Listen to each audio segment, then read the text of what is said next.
This is White Mountain Rescue Part 4. Oh my gosh. We are still in the middle of the fallen photographer rescue. Let's recap the state of our first responders at the moment. Let's take a look at Rodrick Lopps, who is currently rocking just the buzzing condition. Okay. Mike Hestors has the not deer is watching and sprained ankle, in case you forgot about that moment. Sergeant Hank McBride has nothing. He's good. And Dallas Bartmoss has the drone, which, as a reminder, was a kind of made up thing in the moment of, as long as you keep that condition, you can have advantage on a role that you could reasonably use your drone for. But it also might impose disadvantage on, certain situations, depending. And you can clear it at any time. So anytime. That inspired by Jason's decision to give me the gloam condition from our Silt versus game. So anyway, let's see. So we are currently doing the Fallen Photographer. As a reminder, the team of first responders are currently about an hour north to the presidential range of the White Mountains, Mount Adams near Randolph, New Hampshire, looking for a fallen nature photographer named Rex Barnaby, who tumbled down the ridge this morning. You had spoken with his registered trail guide about some information there, and also spoke with the volunteer rescue team. And before we ended last time, the group of you had made their way up the trail to get towards the site. It's a long hike. Mike went ahead on the ATV. The rest of you took a very muddy, precarious shortcut. But you're kind of making your way up towards that ridgeline in search of him. And at the end of the previous session, Mike Hestors, all alone up on the rocky ascent, waiting for his associates to arrive, witnessed something quite strange.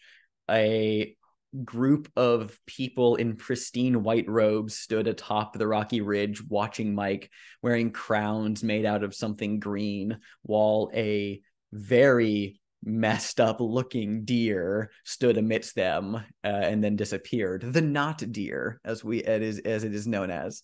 And that is where we left off. But first, make sure everybody takes a look at their character and picks new end of session questions. A few of you advanced last time. Did we decide for sure what moves you were taking? And let's just go over those now so we're aware of those. Yeah, I picked up Rock Solid. Your endurance is legendary with the team, and you could walk for days and days, as well as take a hit and shrug it off. Increase your vitality by 1. Nice. And I picked up flashbacks. I did go with flashbacks. Stick. And that's where I was on Sergeant Hank McBride was on a rescue that went horribly wrong. People were lost, and Hank barely survived. He never talks about the event, but it still haunts him. And so now some strange things that happened back then, he's starting to see signs of them now. So 3 times I may describe how something eerie from a current rescue was also present in the past, and I can expand the details and create a mountain clue 3 times. Yeah, we have 2 playbooks that can just accelerate the campaign pace between the ranger and the veteran. Very cool, very fun. And Wes, what did you take? The benefactor, Dallas Bartmoss, took a +1 to sensitivity because I've seen some shit. Oh, very nice. Cool. Love that. You've joined the likes of Rodrick and Mike at the 1 sensitivity club. Meanwhile, Hank McBride still doesn't believe in this shit. I love that. Very good. Awesome. Let's pick up where we left off, which is right before the group of Rodrick, Dallas, and Sergeant McBride arrive. Mike, let's start with you. You had looked over your shoulder when you heard the 3 of them coming up the trail. You can kind of like see them making their way up towards you. Mm-hmm. And when you turned back around, the figures on the ridgeline and the not deer were no longer there. What do you do? I think Mhm.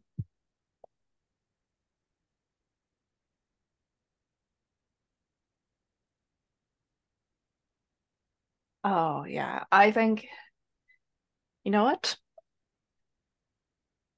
Hold on. I have to check some stuff because okay, and that no, I cannot do that, unfortunately speaking. Uh Okay. I think I think I'm pacing around the area just trying to like look for stuff. Mhm. Because like again, there I'm a little bit anxious about going much further because there's creepy people out in the woods. Uh doing who knows what. And the fact that I know, like, for people down the ridge have guns, I'm assuming that the creepy people also have guns. So, like, I don't want to accidentally bump into them or something because you don't. Duly noted. Yeah. I will say that for Rodrick, Dallas, and Sergeant McBride, the three of you, as you're walking up from the now thankfully dried trail that's been rather precariously muddy, you've got a thick cake on your boots now. I'd say of the three of you, Dallas, you probably don't pay much attention to the body language of Ranger Hestors over here. But I think Sergeant Hank and Rodrick would be able to tell that there's something up, like that, like there's something, like there's an anxiety present in Mike's movements. Definitely more with I'd say more with Hank because you've probably worked with Mike for longer. But Rodrick, you can also tell. The three of you kind of come hiking up. What is Dallas paying attention to? What is Dallas's like Well, eye it's got just up? really interesting because I don't know if you ever knew this, but New Hampshire is home to a very specific subset of pine trees. And not just pine trees, but also is the home of the American sycamore tree. And if you look over to the right, you can see there is a beautiful cluster that goes along below the ridge line I right have to there. ask, are you like Instagram streaming right now somehow? Like Yeah, I think using the drone as like a it intensifies the range and everything like that. Dallas is like just like looking, and yeah, it's just like looking, and it's like it's so beautiful out here. And I think this is one of the main reasons why we should get out there and help conserve our wildlife and go and experience it and enjoy it. Because if you look out here, you can see all these beautiful things that you wouldn't be able to see in other places in the world. And then, like pointing out, you see that American sycamore tree right there. That sycamore tree, it may just look like a tree, but that tree, you can't find that on any other country in the world.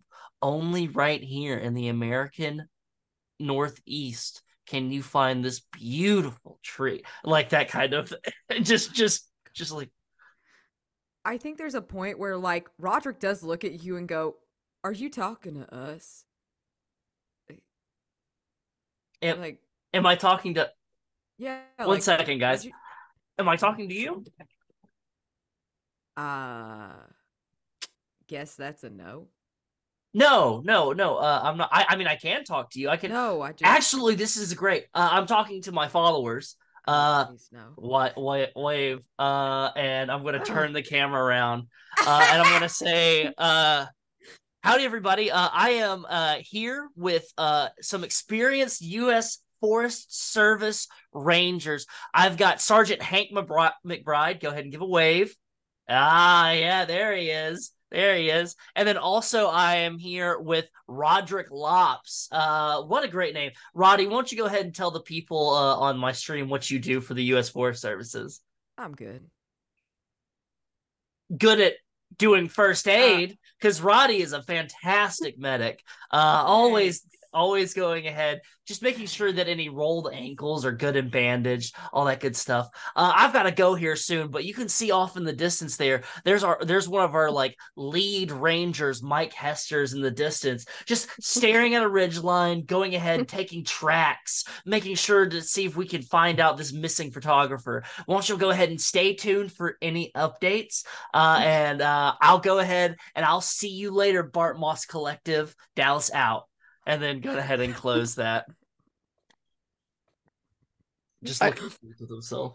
I think as like you're like pointing out, Mike Hester is like looking at Traxy, turns to you very slowly, looks at you directly, and then frowns at Bartmoss Collective, like just like. Dallas, we're looking for a missing person who is probably injured. Yep. Why are you on social media now of all times? You like money, right, Mike? Money is a necessity to life in the US. Let me go ahead and interrupt you there, Mike. Yes, Dallas, I do like money, and we're on the clock, and this is how I get paid. So let's get up this ridge line. Just gonna say, yes, sir, Sergeant. Yes, sir, Sarge. I'm gonna look at Mike and say, it's nothing offensive. I'm just trying to get people interested in the forest, trying to drum up interactions. That's it. If you don't like it, though, I'm sure there's another ranger's office that you can transfer to. And just going to just start moving up the ridge line. I think there's no shoulder check or anything like that. It's just like a nice and polite, just like polite but menacing. Sorry, polite but menacing. I think as like you're turning away, like just Mike Hester is just like, oh fuck. Oh my god. Okay. All right. Rodrick, there's people around in the area. I don't know who they are. They're not the part of the volunteer search team, as far as I'm aware. Did you talk to them? No, they ran off when they saw me. So what did they like how many? What did they look like? About half dozen people. They were. I couldn't see their faces because they were wearing masks and whatnot. I don't. It's not even. It's not even that. It's not even. What are you talking about, Mike? I don't know. It's very weird. In the area, like people like to do pranks and whatnot, and just do all sorts of shenanigans in the woods. I'm really hoping that they don't have as much weapons as we did see down back at base as were. Well, there's not going to be like a range war in New Hampshire. Come on. I know, but it always concerns me. Like Yellowstone. Like it's not here. What kind of mask were they wearing? Like hunting masks? What are you talking about? No, like white face masks. Like Halloween masks? Like Halloween masks. They're weird. The fuck? This is a perfect place for Hank McBride to have a flashback and get a mastermind clue. Oh no! Yes. Shit. Yeah, I'll give it to you whenever let me think about it. I'll give it to you. Yes. We see Hank kind of like go. Nothing like the creator of the game coming up with mountain clues, honestly. Yeah, white mask. What do you? And so I think I got it. You want to hear it? I would fucking love to hear it. Okay. Yeah. So Mike says white mask, and so Hank's like white mask, and then it flashes to a dark. It's dark, and people are saying go, and it's in the woods, and it's raining, and people are slipping, and Hank gets disoriented and turns around, and standing taller than him is somebody wearing these wet white robes drenched by rain, and all they have on is this white mask, and they've got a strange sickle-shaped like dagger, and they take a swipe at Hank, and as he turns, he can feel it impact his pack, and he falls, and he's scrambling and trying to get up out of the mud as this figure's like looming behind him, and that's the flashback mountain clue. We'll go ahead and add that to the mountain clues list. I love that. Anyone here see the movie The Void? Yeah. Yeah, the white It felt like robed. the white robe with the black. Yeah, yeah. Go watch The Void if you like It's a John Carpenter's like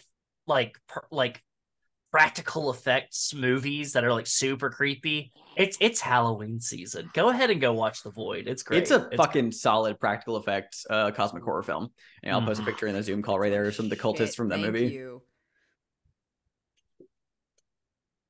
Oh my god. Yeah. That's sick. Awesome. Go Google that if you're watching this. Yeah, go just look up the Void cultists. It's right there. That puts us at 3 mountain clues, which puts us in the next layer of the campaign sheet. Oh god, that quickly? Yeah, 3. It's always 3. Fuck yeah, always 3. Fuck yeah. So I have new things I can play around with now. Anyway, while that's getting added to our sheet, y'all begin to ascend the rocky ridgeline up towards the accident site. It's still like a long and arduous journey up. I think especially for Mike, this is not comfortable for you with a sprained ankle at all. However, you're lucky because Rodrick is here, and Rodrick can if Rodrick wasn't here, I would be making you roll the risky move for the sake of making a arduous climb with a sprained ankle, but you've got the medic. The medic is looking after you, mitigating that condition for you. It takes a while though. I mean, you guys started this hike around midday, so you're burning daylight. It's kind of getting to be around like late afternoon, like getting into like the early evening. So like the sun is beginning to just be a little bit lower in the sky, this ever-present like reminder of time slipping away and also losing the light that is keeping this entire region of the world illuminated, honestly. But up at the Castle Point accident site, from this summit of the King's Ravine Ridgeline, you can see the presidential range in all its glory with a wide green forest of pine trees below. A knocked-over camera tripod and a canteen show you exactly where Rex and Clint were this morning. Down below is a treacherous-looking fall that could definitely be fatal. Let's paint the scene. From this position, what about the terrain indicates that Rex could have survived the fall?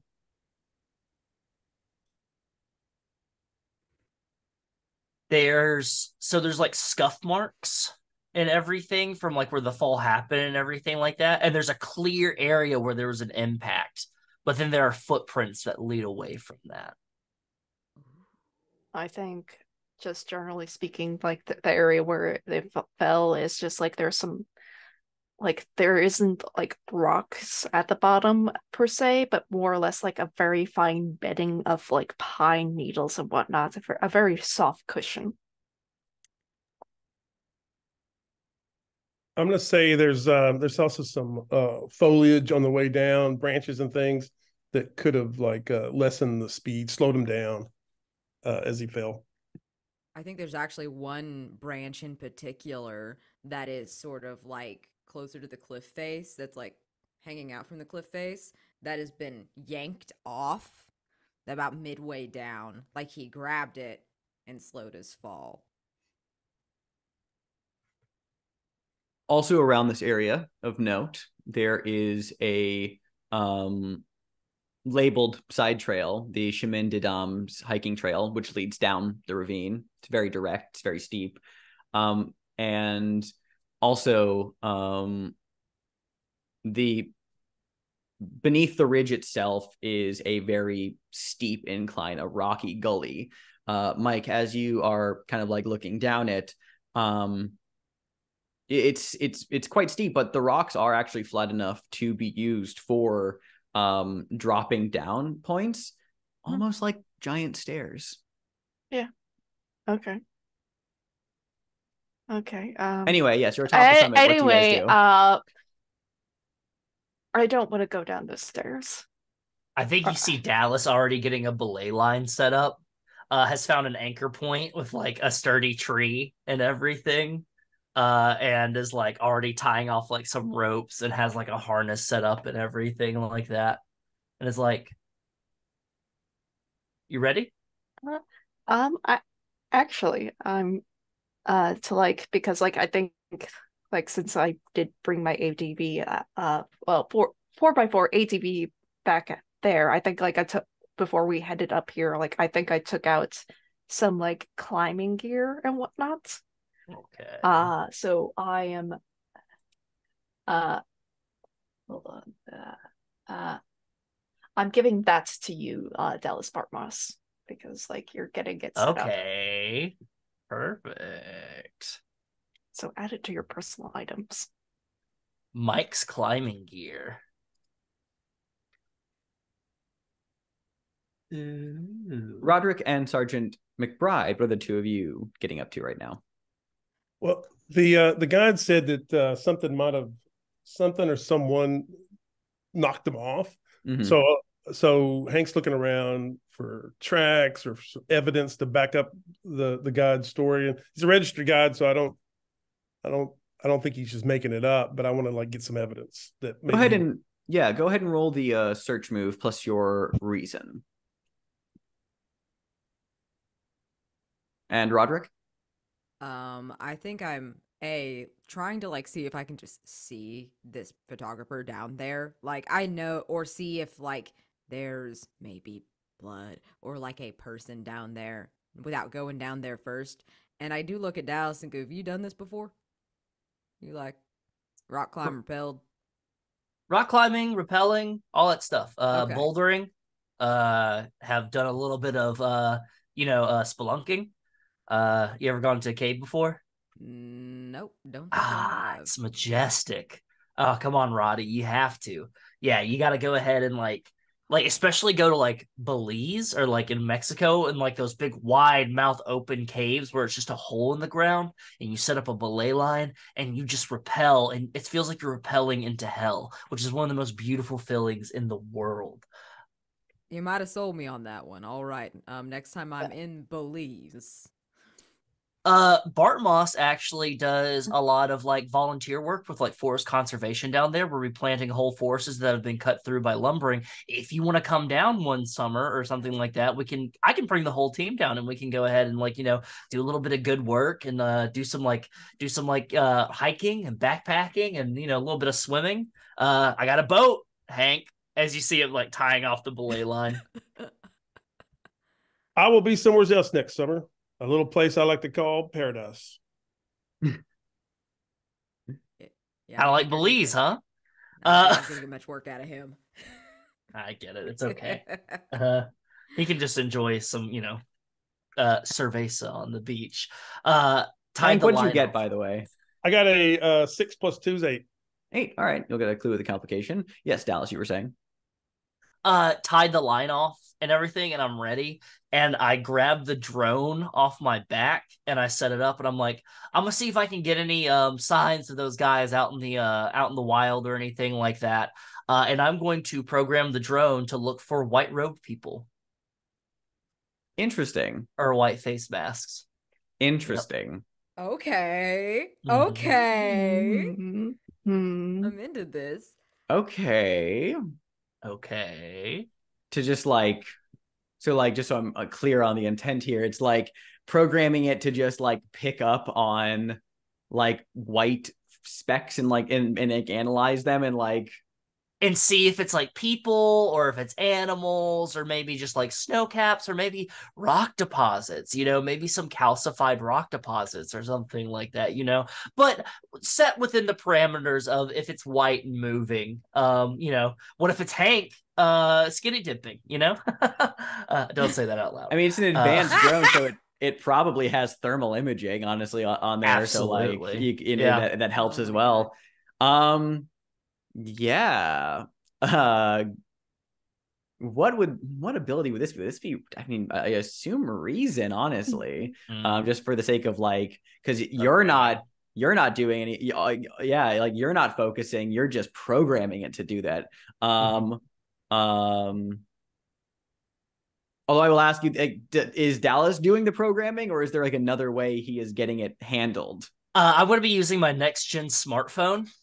It's a prototype, and I am going to be essentially texting along with the technician to essentially tell me what to do and everything, and like how to program it so I can keep track of it on my smartphone and everything. Gotcha. Mhm. Okay. So yeah, I was gonna say like because your this is more about the drone programming. I don't think you could have gotten advantage on the appropriate roll, but I like that. Go ahead and do search move plus reason with advantage because you marked My smartphone. your smartphone to get the actual engineers and handlers to do that for you. Look, me and Tim Cook, we are from the same alma mater.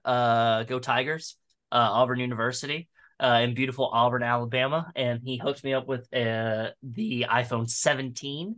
That's right, we skipped a generation, baby. Oh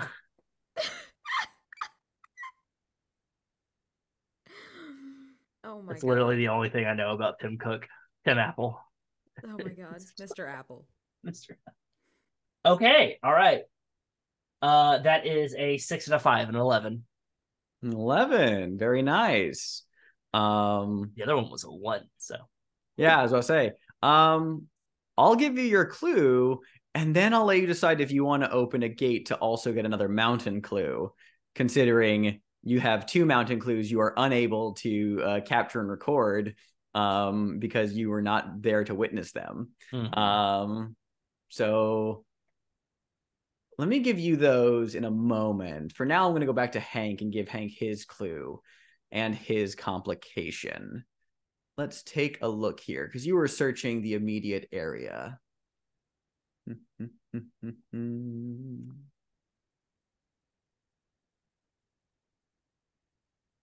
see what clues have I already given out. Actually, maybe I'll check that real quick.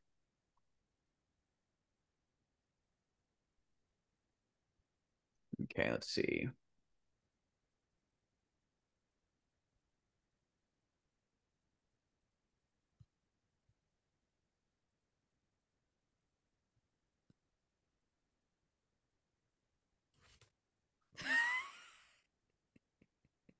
Oh my god. Hank. He's lost the forest. Yeah, he's lost Oh, the no. forest. Yeah, Sergeant Hank. I think. Yeah, I think looking around the immediate scene.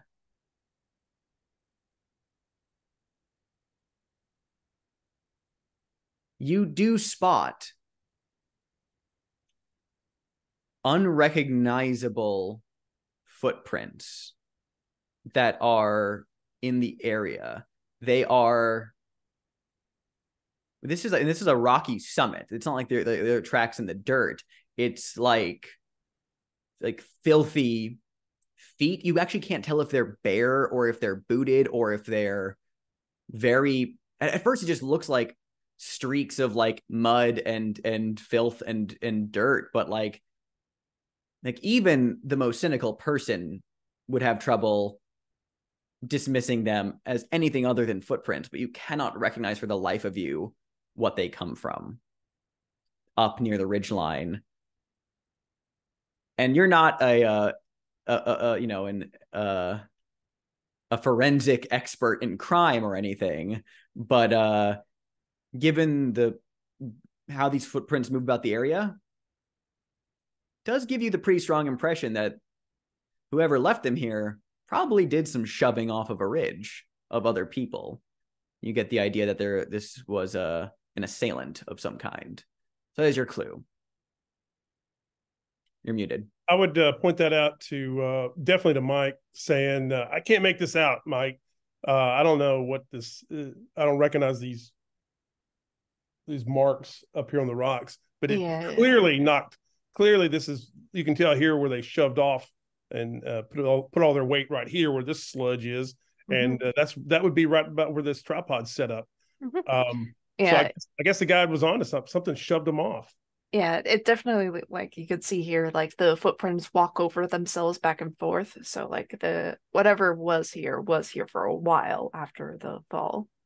So, and just because about money, like, even with, like, trying to discern it, it's just not going to be possible unless we see some more clear signs of this walking out into the woods towards, I think, that way. And I point the direction where the footprints are leading.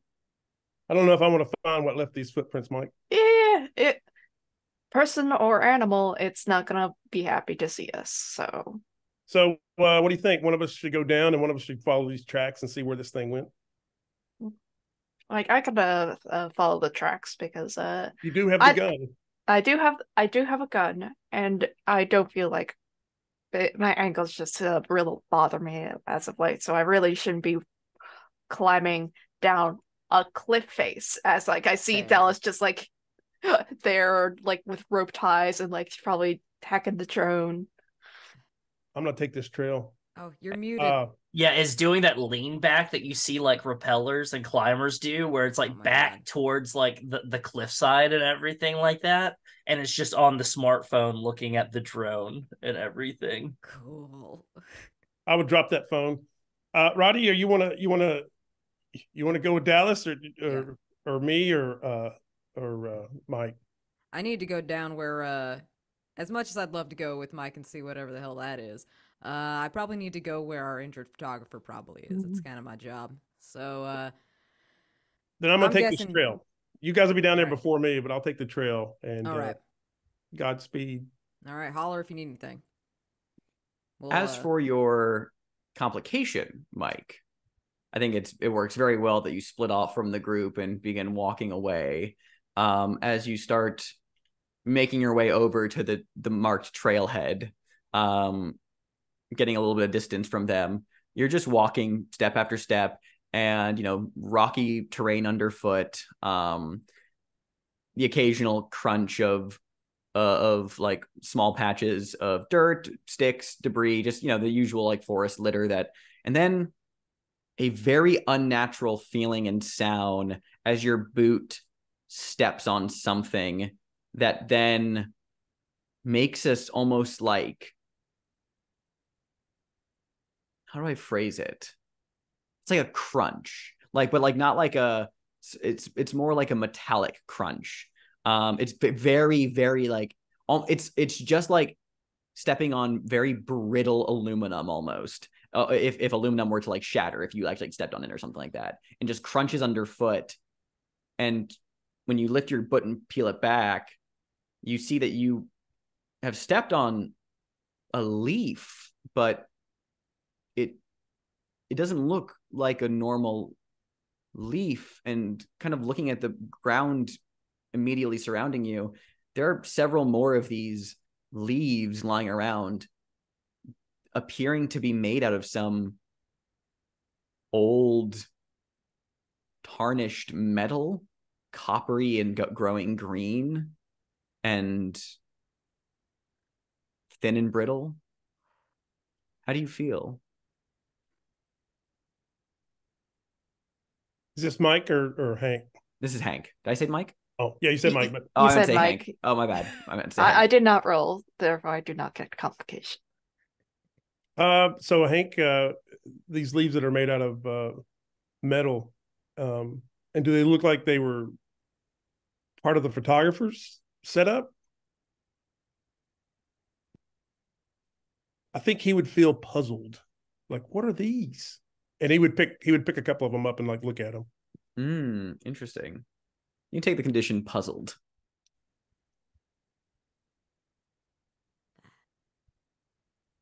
Mike, are you also going down the ascent? What were you doing? I am following these footprints to see like where they go, because I imagine like we are splitting up in a three-way. Yep, gotcha. So like Sergeant Hank is going down the stairs. I'm avoiding the stairs. I do not trust. Well, Sergeant Hank's going down the trail. It looks like Dallas and Rodrick are going down the stairs, the rocky slope. Oh, okay. Yeah, they're rappelling down that. Yeah, but then you're kind of like staying up on the summit, kind of going off and like looking at other. Gotcha. Cool. Let's go to Dallas and Rodrick for a moment. I will say that one of you, and it's probably going to be Dallas because you have the climbing gear, will make this roll for the two of you. Because if you're kind of like using the rope as like support to help climb down. It's not like you're doing it like free climbing. It's there are these flat rocks that make it navigable. You're taking it slow and you're being cautious. I'm not gonna say that this is dangerous. This is risky, but only one of you needs to roll for it. So Dallas, since you have the climbing gear, this is gonna be plus your. Honestly, because it's not like a hard climb, it's just being steady. I'm gonna say composure. Because you're not. Okay. It's not very athletic. It's just you're being careful. Perfect. Pressure. Okay. Sick. I am also going to open a gate. To make a mountain clue out of the drone. Well, first of all, let me tell you what your regular clue was. Yes. And then I will also add a mountain clue to that. The first thing you see is kind of like I imagine you've programmed like that, like the communication between the drone and whatever device you have on you, that it gives you an alert whenever it detects the programmed movement it's currently observing for. So as you're kind of like getting the belay set and tying yourself off, Rodrick is checking his loops. You're getting situated with yours. You're clipping to his loop. There is they're called. I said gates because that's Stardew. I meant to or Moonlight Veil. Okay. I was confused. I was like, because I saw crowns. I was like, from my Moonlight Veil playtest, they're called gates, and that. So yeah, crowns. They're still crowns. Thank you for that. Okay, it's okay. I play so many games, Alex. I was just rolling with it. I have so many. I play so many games. So yes, you get a little alert that when you check. You see that the footage from the drone begins to auto replay this little like relevant segment that it's caught. It just begins to like loop this section for you to observe. Between with its thermal imaging, there is it's kind of like high up above the terrain below. It's down in the kind of like marshy area at the base of the ridge, but there's a little bit of like dry ground. There is a lot of small or various size shapes moving rapidly. You kind of like squint and you get to like zoom enhance. And you see this groupings of various birds, squirrels, and rabbits that all appear to be heading away from something. Like they all just kind of like come out of parts of the tree line and underbrush at various intervals, like kind of like a mass spooking of several different animals at once, just leaving this area. That is your regular clue. I'll give you your mountain clue in a moment.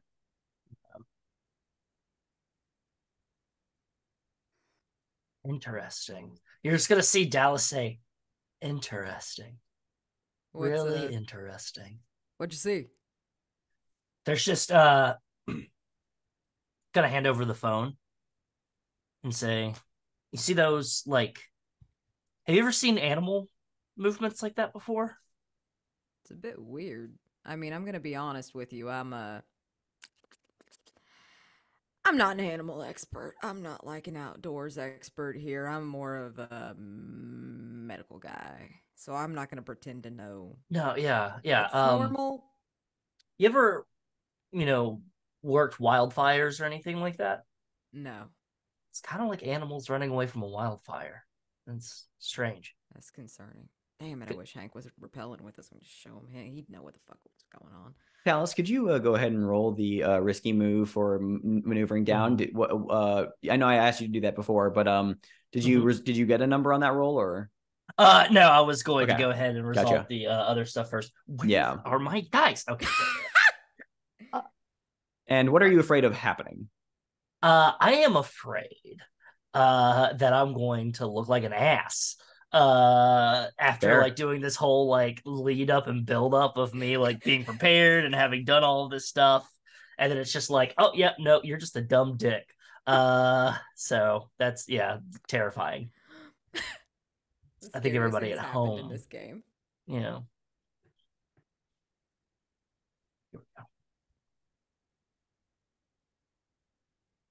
3, 5 plus 1, that's a 9. 9. Okay.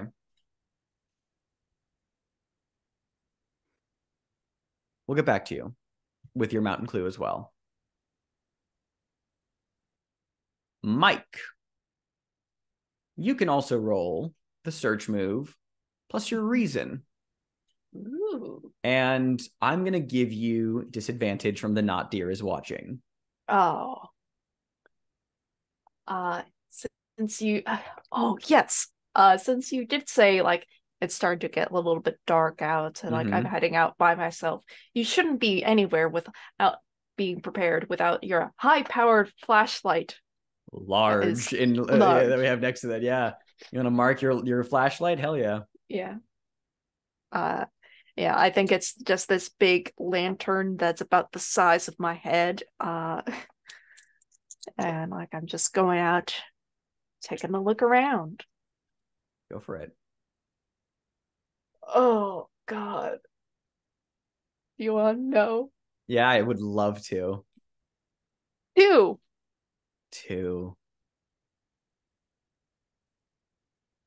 There's honestly a pretty clear trail to follow here. Like, I mean, like, despite the weirdness of these unrecognizable footprints, you're able to follow them pretty consistently. They actually don't have much like degeneration and consistency. Like it's a pretty obvious trail.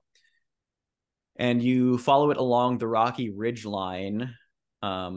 You can still see, like, look off to one side and see Hank slowly making his way down that steep trail. You can still hear the idle chatter of Dallas kind of echoing up the gully as he and Rodrick are belaying down below, or they and Rodrick, and kind of keep following. And this is not like a mountain summit per se. It's a ridgeline summit. So it gives this really nice breathtaking view of the surrounding wilderness and the presidential range. But there is kind of like a peak to it at one point, like a part of the ridgeline that's higher than most. You're just kind of like idly walking up towards, following these steps. And as you kind of like crest a bit of the ridgeline, you go cold. You break out into a sweat. You feel a sick wrenching of your gut as at the very summit of this ridgeline is a perfectly pristine set of basement stairs that ascend up to nothing. Okay, I'm spending a crown, please. Okay. Can I just say, this is another preemptive star, fucking love the rationalization move mechanic of being like, yeah, weird things from previous things, they can keep haunting this guy. So fun. So fun. Mike is just having a really bad day again. Actually, I know you're barking a crown. I am going to retcon what I said. It's not basement stairs. It is the exact same metal spiral staircase you went up previously. That's even worse. Yeah, that's worse. It's the exact same staircase that is same on top stairs. of this ridge. Yep. Same Even stairs. scarier. But you're still marking a crown. So that's fine. I will remind you that there is a rescue crown still available, I believe. I'm going to just mark my own crown of the forest. Okay, sounds good. Love that. Instead, clue with the complication. Take a look at my clues.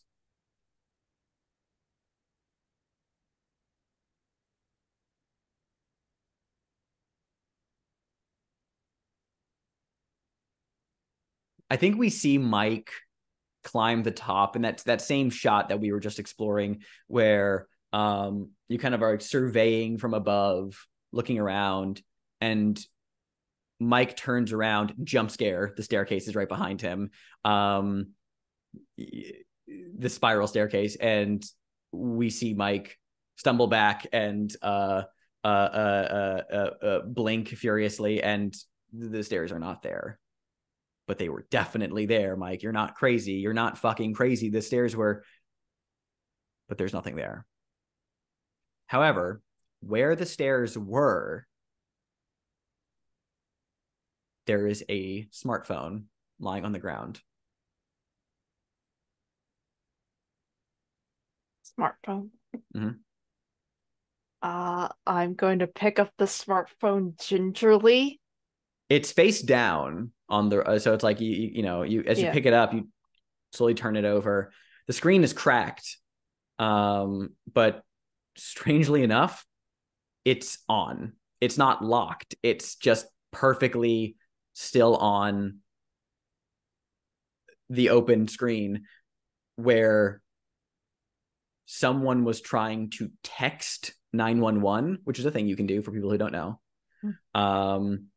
And you can still see that the keyboard is up. Like it's still receiving prompt, but the little cursor is just flickering there as someone was typing out, please help, there is, and the cursor is just blinking. Unsent. That is your clue. As for your complication, I'm going to be real fucking mean. Oh, God. I'm going to be real fucking mean to you right now. You ready for this, Chaotic? No. When you got jump scared by the stairs, your flashlight flew out of your hand and went tumbling down the rock gully. Oh, You lose that item. okay. To be fair, I already spent the item. That's Yeah, I know. You spent it, but now narratively, Nah. you don't even have a flashlight. I'm in the dark. I'm alone. Not quite yet, but if it gets dark, you're screwed. Well, I do have some random I do have a random smartphone on me technically. Yes, you do. Very true. And the silver lining of the year award goes to great. Sergeant Hank. Going down the chemin de dames. I don't speak French. Am I pronouncing that correctly? I don't either, but it means like the ladies' road, the ladies' road. Okay. And it's really challenging. And so I think it's based on like the name is like this is a road that ladies could stroll upon on a Sunday afternoon. I think that's the meaning, but then it's really super challenging. Yeah, it's just a really challenging road. Yeah, this is a direct route down the King's Ravine. The incline is steep, but pretty much a straight shot down. The gray rocks are smooth, but iron safety rails have been mounted in several stops. Let's paint the scene. This trail would be much more dangerous if it was wet. What will make it especially treacherous at night?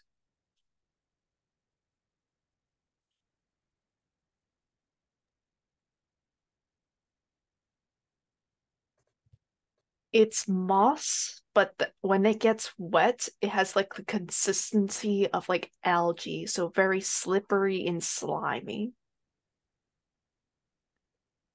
There's some sudden turns that in the daytime is fine, but at night there's no guardrails, and so you could just step off into the Hank sees like there used to be guardrails there, and they rusted and they were never replaced, and we can hear Hank say, "They got to get these guardrails back. It was so much safer, but I mean, you could be on your cell phone and walk right off of this thing." I think the stairs are like the steps that you're going down. Not the stairs so much as like the various like steps you have to go down are uneven, and like you need to like look to see where you're stepping. And so at night it's a little more treacherous because you can't actually judge where you're going. To add on to that, typically when you're doing trail marking, you put blazes up or like orange or red or yellow markers or pink, like something that's clearly can be seen at night as well. But somebody who marked this fucking trail used like had only green paint. And so it's just green, and it's not like neon green or lime green. It's Lincoln green. It's forest green. So it just blends in.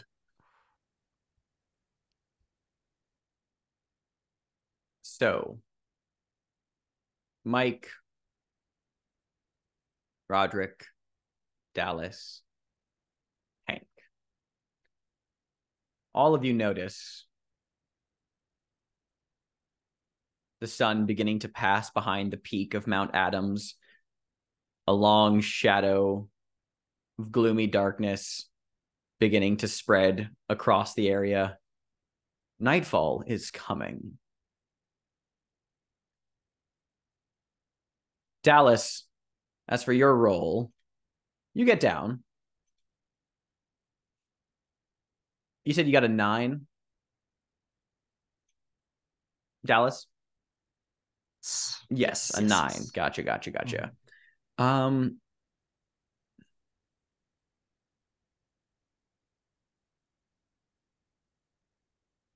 On a 9, I'm going to keep this as a very simple complication, which is just to say that, like,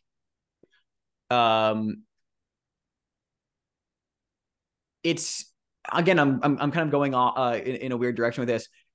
You're losing access to Mike's climbing gear as an item to use. Like, it's tied off and secured here. Like, you're not going to be able to, like, get it, back down. You're maneuvering it. It's fixed here for sure. And you can only reclaim use of this item to be in your inventory if you go back to the top of the summit and specifically untie it off. That said, you can still mark it for advantage specifically if you are where it is when you need to make a roll for something. So I know it's a soft complication, but a weird one. So it's like you are narratively losing access to it outside of this specific part of the world. Got it. Like, it's only enough for this. Yeah, you can, like, make a note of that.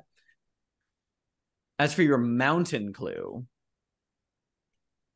as you and Rodrick are maneuvering your way down, something catches your eye. You're kind of, like, halfway down from the King's Ravine, the slope, kind of on a wide, flat ledge, and you stop. There is something carved into the cliff face here, Dallas. An arched doorway covered with strange symbols around the perimeter. It's just the arch and then just flat rock. There's no door, there's no handle. It's just the archway, symbols. But it is carved like there's a faint seam of a door there.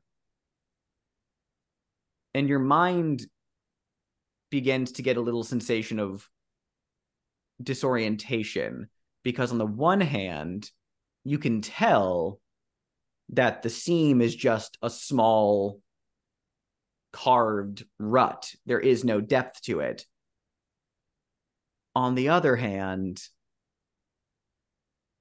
there is a faint green light that looks like it's leaking out from the crack of the door. Coincidentally, Rodrick can see this too, not just Dallas, because you're both down here. Do I see the same sort of, like, the weird light as Yep. well? Yep. Okay, I wanted to make sure that wasn't just You know how in, Dallas. like, the Hobbit movies, for all their flaws, it's like when they get, like, the moonlight on the secret door, it's like as the area is growing gloomier and darker, this green light is becoming slightly more pronounced. Yeah, I was gonna look behind us for a missing person, obviously, instantly, but this is very distracting. And I almost reach out to touch it, like, to see if it's like, because this isn't stairs, this isn't something I've been warned about, you know? I, like, look it down, I'm like, what the hell is this? And I, like, reach out to touch it to see if it has more depth than we think it does. Dallas is going to put out a hand real quick and like tentatively, like, touch your hand to push it away. Oh. And I'm going to say, 1 second. And then you hear the click, click, click of the smartphone. Okay. Taking photos of it. Yeah, actually, that's a good idea. I don't want to mess up whatever the hell this is if it's relevant. And then going to adjust that back in, like, the center strap of the backpack that has a built-in, like, where GoPros or smartphones can go, so you can record. And then say, okay, go ahead. Okay. Yeah, that's probably a good idea. I don't want to mess up, like, evidence or whatever the hell. Mm-hmm. And so I reach out and touch it to see if it, like, if it's painted on, like if this green is maybe like an optical illusion and maybe somebody's been vandalizing out here. Like that's my first thought is vandals. And I'm like, Hank's gonna be pissed. So Hank and Mike are gonna be so pissed about this every time. People keep putting shit out here. Mm-hmm. Has hit record on video, watching and seeing what happens when Roddy touches the door and what happens? What happens when I touch it? Does anything happen? You're muted, my friend. There you go. Am I muted, or can you not just hear me because of the buzzing? Ah! You reach out with your hand. Your fingertips brush against the stone of the cliff. What do you do? I'm trying to see if it has depth or if it's paint. So I'm like kind trying of to in the seam. Yeah, I'm actually trying to touch the seam to see if somebody's actually carved into this rock face. It's kind of like run a finger or hand over that space. It's so narrow and thin, you could slip a pry bar into it, but your fingers just kind of find the divot, kind of like running along it, kind of like trying to scrape with your nails to see if it's anything's flaking off. You kind of like put your ear up against it, just listening to it. And you think you hear something, but also maybe it's just the buzzing. You've got, pretty sure you have, it's probably tinnitus, right? It's got to be tinnitus. It's got to be. I'm pretty sure it is. I mean, it's strange, just this hum in the drum. And then as you're just kind of listening, you feel a passing of a slight air, like a draft that just slightly passes through the crack, but it feels hot, like someone breathing heavily also on the other side of the door. I need you to make the risky move for facing something scary. What are you afraid of happening here? Honestly, I'm afraid, like, my first thought is probably a more rational one, that this is some sort of like heat vent, that I've like some sort of like volcanic heat vent that like we fucking found. Like, I'm not super outdoorsy. I can't like pretend I know that that's where these things are, but that's like the only thing I can rationalize, even if my first thought is someone is on the other side of this door. So I think it's the irrational someone's on the other side of this made up door, and the other is, oh shit, it's a volcanic heat. Yeah. So okay, risky move. Plus your composure. Okay. Now here's a good question. I want to get Daniel's ruling on this, because the medic has the +1 composure while in the forest. Does this count as like the national forest counts as? Yeah, Gotcha. It's probably changed to like the wilderness or something. The wilderness, yeah. Okay, I like that. Doesn't matter. It doesn't matter. I had 3. 3. Didn't matter. I rolled 2 1s. Snake eyes, baby.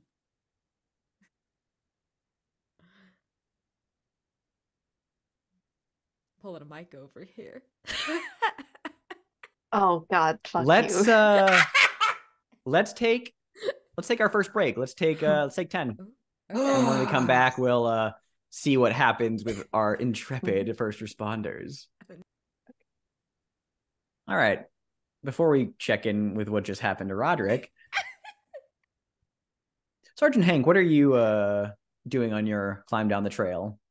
I'm stopping at an overlooked vista, and I've got my cell phone out, and I'm calling to expand the search as night's starting to fall. Like this took a lot longer than it should have to get up here, and so now I'm worried that it's going to be night and the fallen photographer is still down there, and so I want to expand the search. As always, pick up the phone, dial the number. You're here on the other end. Go for embargo. Yeah, just an update for you, David. We're up here on Kings Ravine. Can you hear me? Sorry, Hank, you're coming in a little. I think you're stabilizing. Okay. Yep, I can hear you. I can hear you. Okay. Yep, I can hear you. There we go. We've got the guide. He's okay. sort of a little banged up, but we still haven't located the fallen the nature photographer. He's down there somewheres, and we're here. We're on the scene. We're going down, but it's starting to get dark, and I don't know if we're going to be able to get back. So I'd like to expand the search and bring in some other teams, especially down at the bottom where we could really use the light. Sergeant McBride, roll plus your presence. No disadvantage from puzzled. What is my presence? 0. Oh, okay. Well, unless you want to mark David Umbargo's personal number now, but no, I've got an 8. Got an 8. Can you read the move? Yes. If I can find there it is. Okay, expand the search. Once per rescue, you may request additional personal support from the forced supervisor, David Umbargo. Roll, and so with an 8, I'm asking for like probably even those volunteers with the ATVs because I want their lights is what I'm looking for, and so that's going to happen. But because I rolled an 8 and not a 10, David may suggest some alternate plans, or it might take a while for those ATV guys to get here with their lights, the volunteers. So it's up to the keeper what the complication is. I think it'll just take a while. Like I mean, that makes sense for the region right now. Yeah, I think and David says, "All right, you got it there, Hank. I'll start messaging those volunteers right away. Get those ATVs rolling out. It might take a moment, but hey, I will get them on your trail." Appreciate it, David.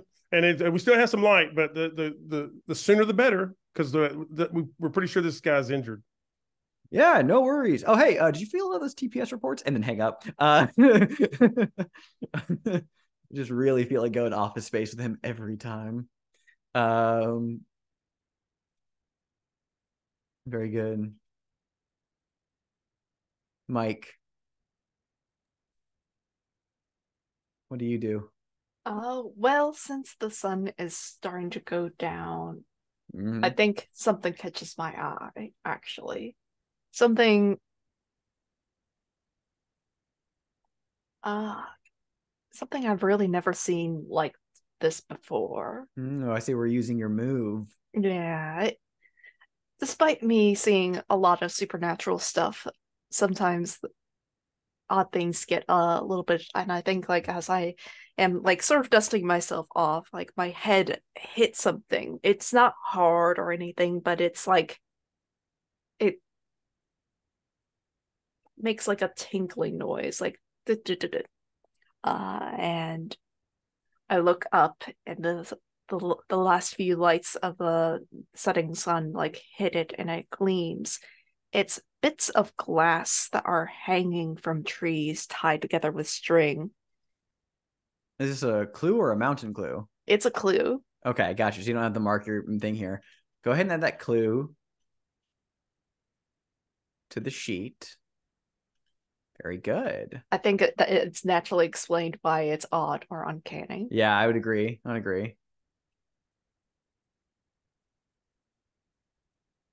It puts the group at 9 clues. Yes. Which is plenty, honestly. Meanwhile, check back in with Rodrick on your missed roll. Yeah. Very missed.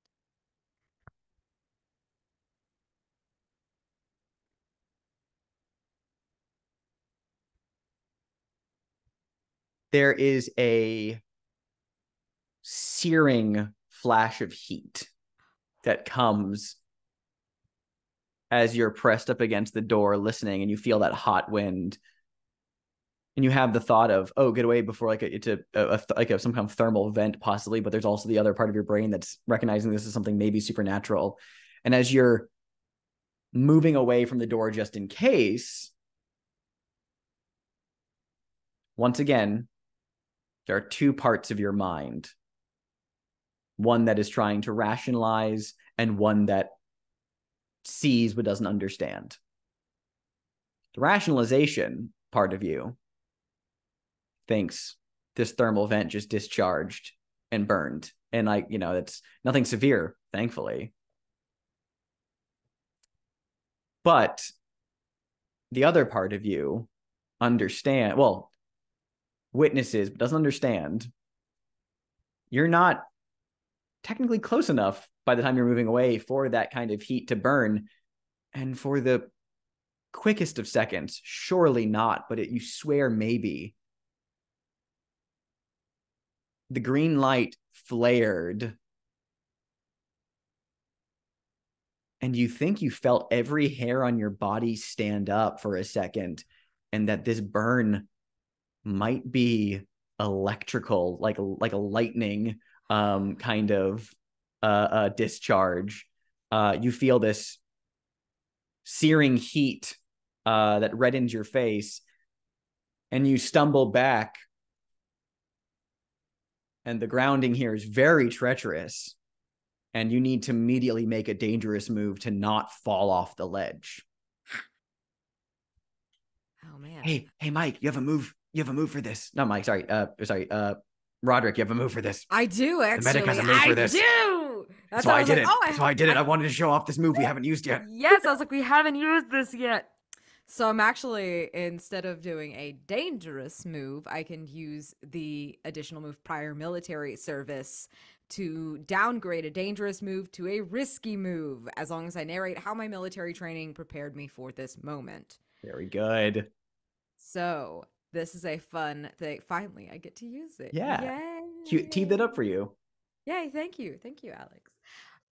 So instead of a dangerous move, I'm going to make a risky move, because this isn't the first time I have been on sort of treacherous ground. This isn't the first time I've dealt with it.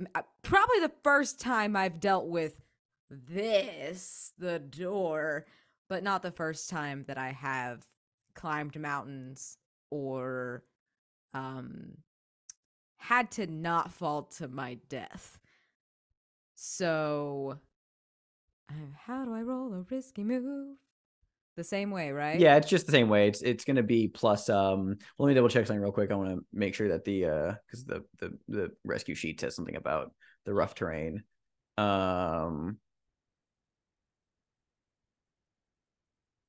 Yeah, using vitality for this. Okay. The buzzing would not get in the way here. And yeah, I mean, obviously you're just afraid of falling off, falling to my death. Luckily, because you're downgrading into the risky move, it won't be to your death, probably just to injury. Yes. It is a 7. Okay. So what is that? Is that a? That is, right. You succeed just with the cost. Okay.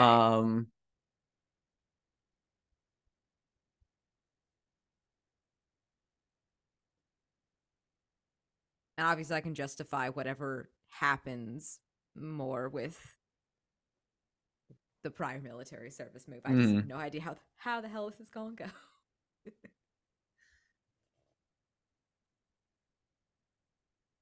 I need to check something real quick. Okay. To see if I can even do this. Technically, Daniel didn't write anywhere that explicitly says the keeper can't do this, but this is the most inconvenient thing I can possibly throw at you for the context of the situation. I feel like narratively, which is as you kind of go you stumbling back and going to the ledge and quickly managing to scramble, grab the head. You were still secured by the rope, so you just kind of actually have this you slide off the ledge and you fall for free for a few minutes before there is a whipping snap as the rope goes taut. Luckily, not enough to break your fucking back, but really gonna leave you sore in the morning. You kind of hit the side of the cliff face hard, but manage to scramble to grab some of the rocks to steady yourself so as not to go too wild. But from the impact and scrape, there is a distinct clicking dislodge as the lightweight litter that you were having on you for the sake of rescuing a fallen person unclips from your back and goes tumbling down the gully into the marsh below. No! You lose the lightweight litter. Unless you take actions to go retrieve it. but it falls all the way down. Oh my god! Can I mark a Yeah, you could. You can absolutely mark a crown. Yeah, I was to like, avoid that happening. Yeah, I'm gonna mark a crown to the mountain because I feel like that's the shadows go deep is very fucking apt so here. apt. Yeah. Like then in that most case, apt. you upgrade it to a 10. Narrate what happens instead. You get narrative control. All right. I think instead of the free fall that snaps the litter off of the pack, like it's we flashback to as Roddy starts to stumble back and almost falls off, and then it's a reflex that saves him of grabbing that ledge right as he tumbles off. And it's definitely going to be it's going to be sore in the morning, that shoulder, because I caught my whole weight on that ledge, but the rest of nothing hits the backpack and the rest of it stays secure. Very good. Shit, Roddy, are you okay? Yeah, I'm fine. Holy shit. 1 second. And I'm just going to try to like get back to either where I was or stabilize myself. Jesus, I think don't touch that. I think that's some sort of, I don't know, thermal vent or something. Yeah, that was pretty fucked. I'm going to go ahead and I'm going to mark it here and everything like that, and just take a note for like, don't touch it, and we can probably get some people to come out here and analyze it and everything and make sure that it's like safe, unsafe, what needs to be taken care of it. Okay, I'm gonna go with unsafe, but you know what? Probably does need to be. Yeah, it's just don't touch that fucking thing. Absolutely not. Yeah, let's go ahead and get down the rest of the way. I'm glad you're okay, buddy. Oh, thanks. Yeah, sorry about that. Yeah, we're good. Don't apologize. No. It's okay. We're good. And it's gonna look back one more time towards the doorway, and you just see the green glow on Dallas's face as like eyes light up, and it's like, fuck yes. I love it. As the area grows darker, do we think it's time to answer the rescue question? Oh yeah. We've got 9 clues for a complexity 4, which will allow you to locate and attempt to rescue Rex Barnaby and unlock an extra fun question. Let's review the clues we have. We have 9 right now. So let's see. There was the drone clues, the first ones, which was a dark shape seen moving into the ravine, a slight shimmering in the air over this region of the King's Ravine of the forest. Volunteer reports of hearing an animal growling or hissing in the underbrush that kind of like scared them off of deeper searches. The trail guide swore that something pushed them off the ridgeline, preceded by the overwhelming stench of human body odor. Mike saw scratch marks on the cliff face leading up to the summit. The noticed of unrecognizable footprints around the summit area. The drone noticed the mass spooking of animals. Mike found presumably someone's smartphone with an unsent text to 911, and also bits of glass hanging from the trees atop the summit.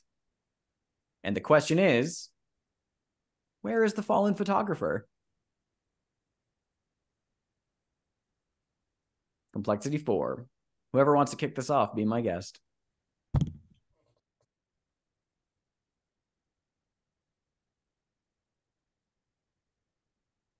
So definitely, we can just go ahead and say the fallen photographer is in the ravine. I'm guessing something pushed them off of the ravine. A stench of human body odor. I think with the scratch marks,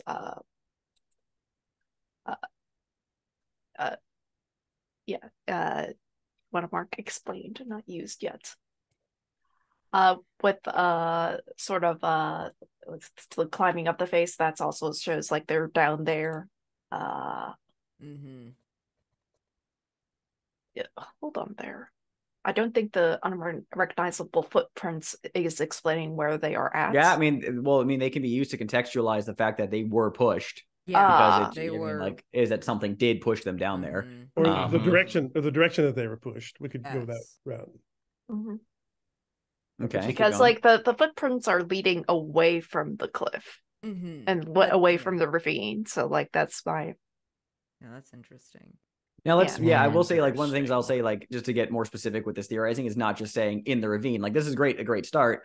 Let's also maybe point an angle as to like where down there he might be, because there's and use some clues to contextualize that there is like a marshy kind of area at the bottom of that, or it could even be somewhere else fallen. I don't know. It's like, allow that to also get some like specificity in your here. It could be the mass spooking of the animals that the wounded photographer is making like groaning sounds and it's freaking animals out, or the shimmering. I don't remember where the slight shimmering in the air. Where that was on like the sort of the on top of the mountain. Yeah, it was the drone saw that there was like an like a shimmering distortion in the air over this ravine area. Like this entire region of the wilderness had this like weird distortion on camera. We might want to keep that for whatever next question comes up if we want to answer that one. Yeah, because that one's pretty weird. Yeah. Yeah, I think the mass spooking of animals, I agree with that.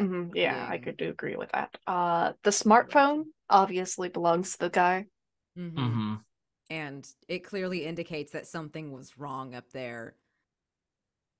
Do we want to switch out the unrecognizable footprints with the smartphone? Text, because if there's any kind of clarification that we need for the future question of like what exactly happened or anything like that, I think the footprints would help with that. I agree, and the same with the bits of glass and the shimmering. So how does the smartphone point to where he is? I want to make sure, like, go ahead. I think it's just a general matter. After whatever pushed him off, like he was okay, so he was wandering about.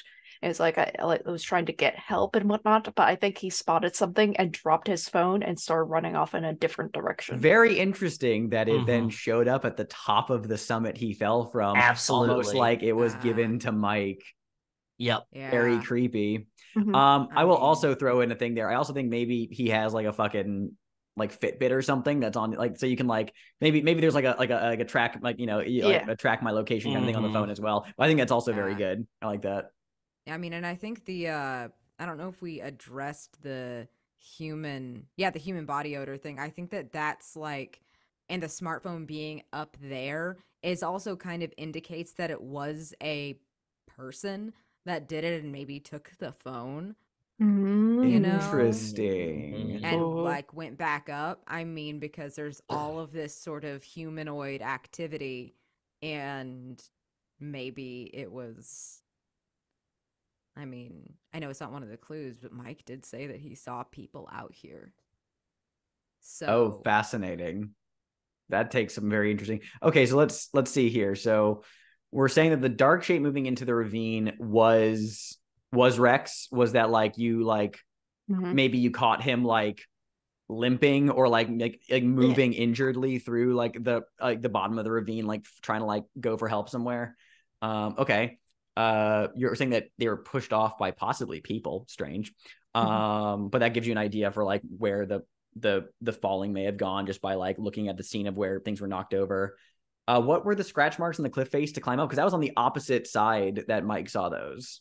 So like what did we say that the scratch marks were all about? I think like it was originally trying to climb up. It's just giving us a timeline of where this guy has been wandering around in the woods, like, because he didn't stay like put. He's lost and disoriented. Like he made it to the other side of the ridge, but like it's clearly in a disoriented and injured state, and like it just been in like it's just lost and getting wandering around injured. Okay, that makes sense. The mapping of animals. What did we say that was again? Just indicating his location. Yeah, it's indicating where he is, right? So where is he?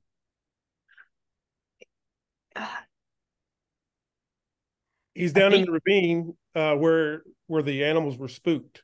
Like he's down there. What's that region like? Is what I'm asking. Like, what is that like? I think it's like on the edge of the marshland, like that kind of edge. I think maybe Rex started wandering into the marshland and realized it was super kind of marshy and swampy and was like, I'm not equipped for this. And so has been kind of wandering around that seam line, trying to find a way out. I like that. Okay. Everything. Gotcha. Yeah. Little border. Mm-hmm. I mean, it's 5 clues used. So that would be a +1 to the answer, whoever wants to give that roll. Not me. Daniel?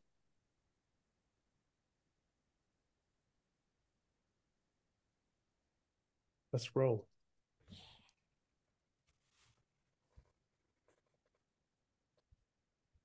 Okay. It's not good. Oh no. Oh no. It's not good. Not good. What'd you get, Daniel? Is it +1? Yep. Okay, that gives us a 7. Oh, thank good. God. I Okay. thought we were doing it flat. I thought we were doing a flat roll. No, because you got a +1. I was gonna say, 6. because like if you had missed that, this is one of those questions where it's like it's not a threshold question technically. So it's like it doesn't like be like, all right, the other thing is no, it's like you're wrong. You don't lose those clues, but you need to find more to answer it again. And also I get to have a reaction. So thankfully. Was it a flat roll or did it have a +1? It had a +1. It had a +1. Okay. Yeah. Okay. So thankfully, that's a 7. Huh. So on a 7, as always, I will add an unwelcome complication to the answer, and our pursuing the opportunity will be more dangerous, obviously. But let's first talk about the next question you guys unlock as part of this, because I will remind you, you guys now have the opportunity to find Rex and now attempt to rescue him. You have a number of tools at your disposal that might make that easier as well with playbook moves. But the next question, and I talked with Daniel a little bit about this over the break because I realized that we can actually add a bit more oomph to it, and I think it was the right move. The next question is, what does the not deer want?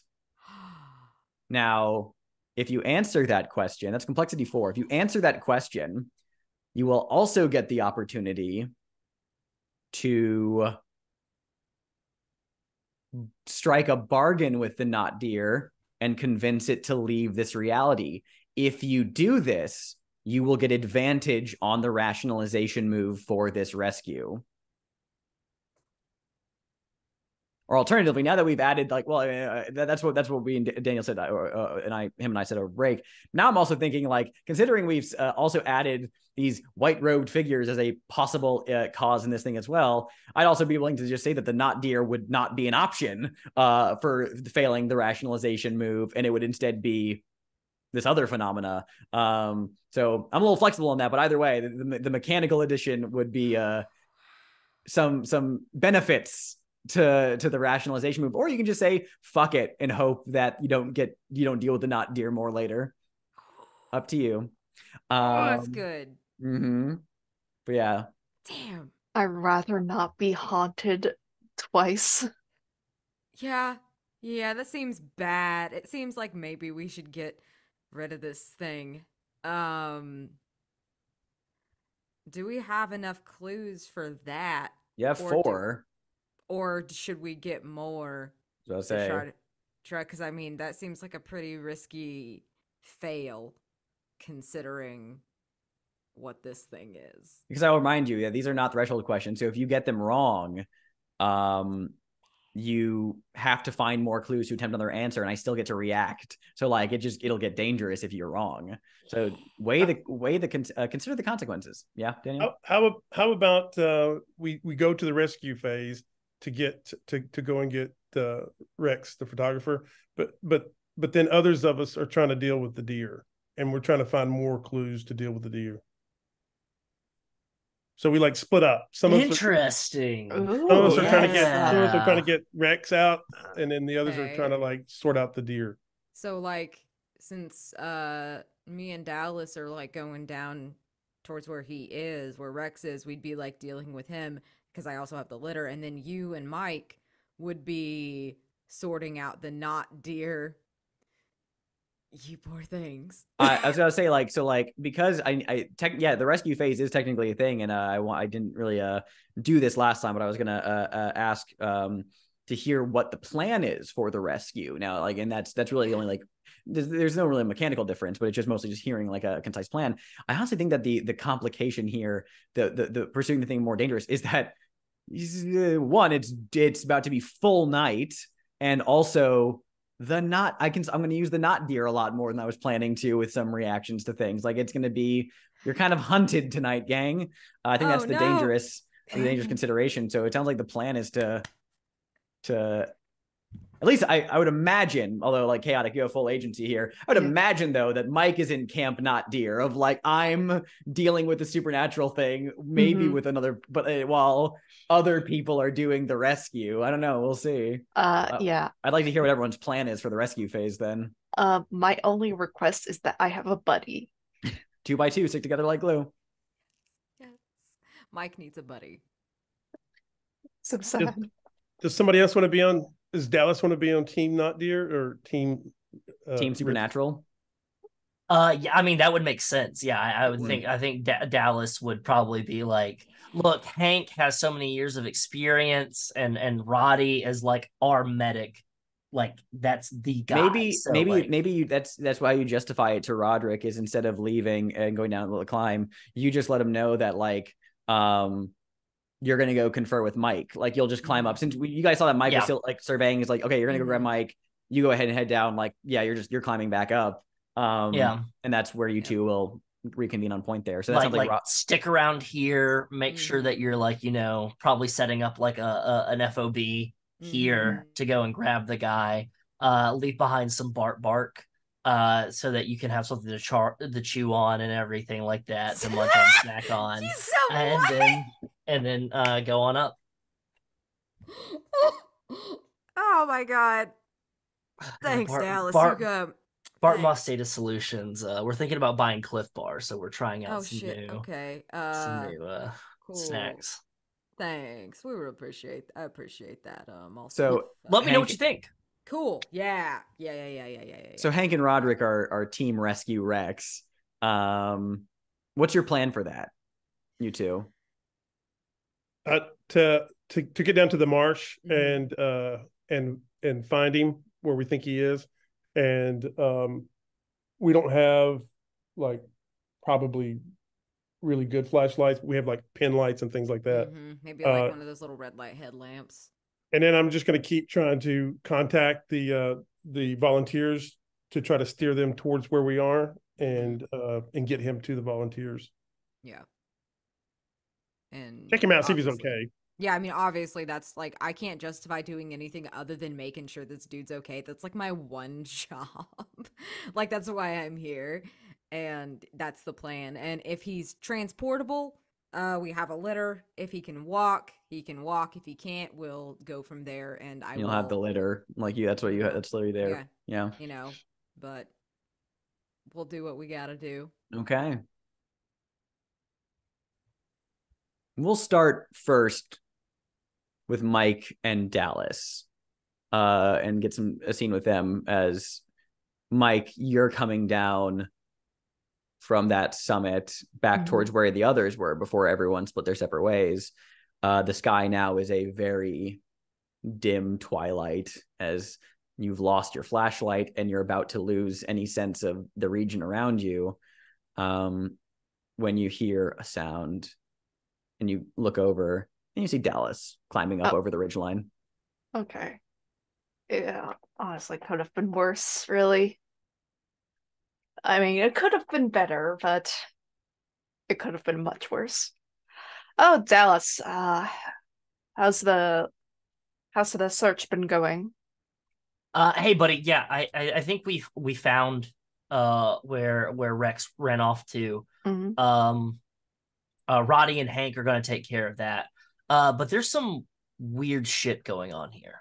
Of course, it's the White National Forest. There's always weird shit. You're gonna need to be a little bit more specific. Are we talking about literal weird shit? Are we talking about supernatural weird shit? Are we talking about something that you just don't understand about the forest? Because, like, I know everything.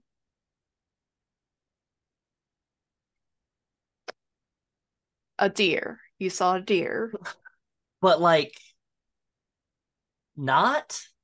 a not deer. Yeah. Okay.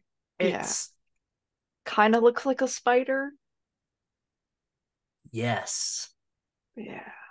Makes weird hissing noises. Mm-hmm. So, I mean, you're a decent tracker, right? Yes. And I've got a number of tools, points at like the phone with the drone and everything like that like maybe we could kind of like track this thing down, see what it's doing. Yeah. They've got the rescue covered, and they're like the searching and rescuing and everything like that. But like, come on, Mike, you and I are, we're built different. Yeah, you're certainly built different. And Dallas, I have a question for you. And you're gonna need to be upfront with me. Why are you wanting to engage with the supernatural of this forest? I think it's better for everybody involved, including myself and including you and the rest of the team, that you understand what's going on here. I mean, what if you get out on a search and rescue mission and weird shit starts happening and you don't know how to handle it? Then not only have we lost the person that we're looking for, but we lose you as well.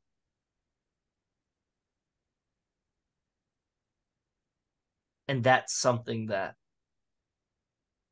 I don't want to invest in, the loss of more life. Invest in. Of course. I mean, do you want to invest in more loss of human life? Is that kind of your thing? You know what? Never mind.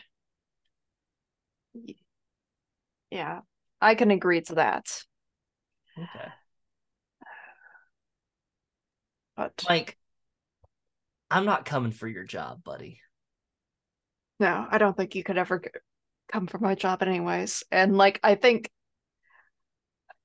like as like we come back down to the sort of area where like my 4x4 ATV is at, like I know mechanically I can't get anything from it, but I think like I'd take out like a bag of just a regular sized flashlight. I click it on, I shine it in Dallas's face. Just so come on. I know how to track this thing down. And I'm gonna head out into the woods, trying and find this thing. We cut to the base of the steep ridge where there are many fallen trees that drowned long ago in the marsh. Other tall grass and weeds have grown up in the area. The standing water is teeming with all manner of insects, including dragonflies and mosquitoes. To paint the scene, the mud is too wet to leave visible tracks, but evidence lets you know someone or something has been through here recently. What is it?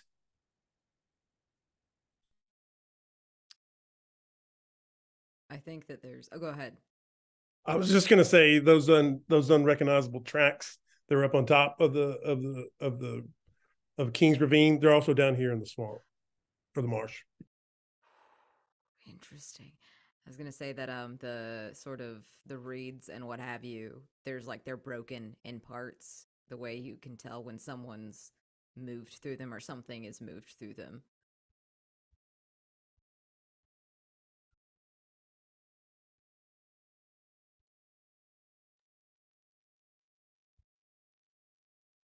I really don't have anything for this. Fun. I just like this little bit of detail and Go for it. everything, but the woods are quiet, which is never a good sign. All the wildlife has been stilled to silence. Mm-hmm. Yeah, something came through here. Love how animals are a really good detector of that kind of stuff. Mm-hmm. It's delicious. In that case, Rodrick and Sergeant McBride, you two meet up in the dark marshes. Oh shit. Good to see you, Hank. Glad you made it down. Glad I made it down. I think we know where this guy is. So Yeah, we just need to follow the edge of this marsh. I think I'm a little nervous about calling out to him though. yeah. Just because this is weird. Let's try to move quietly and use these pin lights to locate him. I think that might be the best idea. It's kind of weird out here. They used to give us infrared goggles for these kind of things. Shit, why didn't they give us them now? That's cool. Budget cuts. Fucking budget cuts. Jesus. Dallas. You two spread out within reasonable distance of one another, moving to the agreed upon location. It's a little hard with the darkness, but it's not pitch yet. It's barely. It is somewhere between a deep black and the darkest navy you've ever seen. Like it is, the sky is so close to full dark, but not quite. Sure enough, you two are going to find Rex Barnaby in this spot you expected. This kind of like space between like the pine forest where it gives way to the marshy area. I imagine we see some like boulder outcroppings, just some kind of like terrain. And now it is complete darkness as you two come walking up, beams of small pen lights cutting through the gloom. We hear ragged breathing. The shot of Hank and Rodrick moving through the woods illuminates a silhouette in the foreground of a figure slumped up against the boulders. Rex Barnaby, battered. You can see that he has a smearing of blood down one side of his face from a head injury and is cradling an arm that is bent at a not too healthy angle.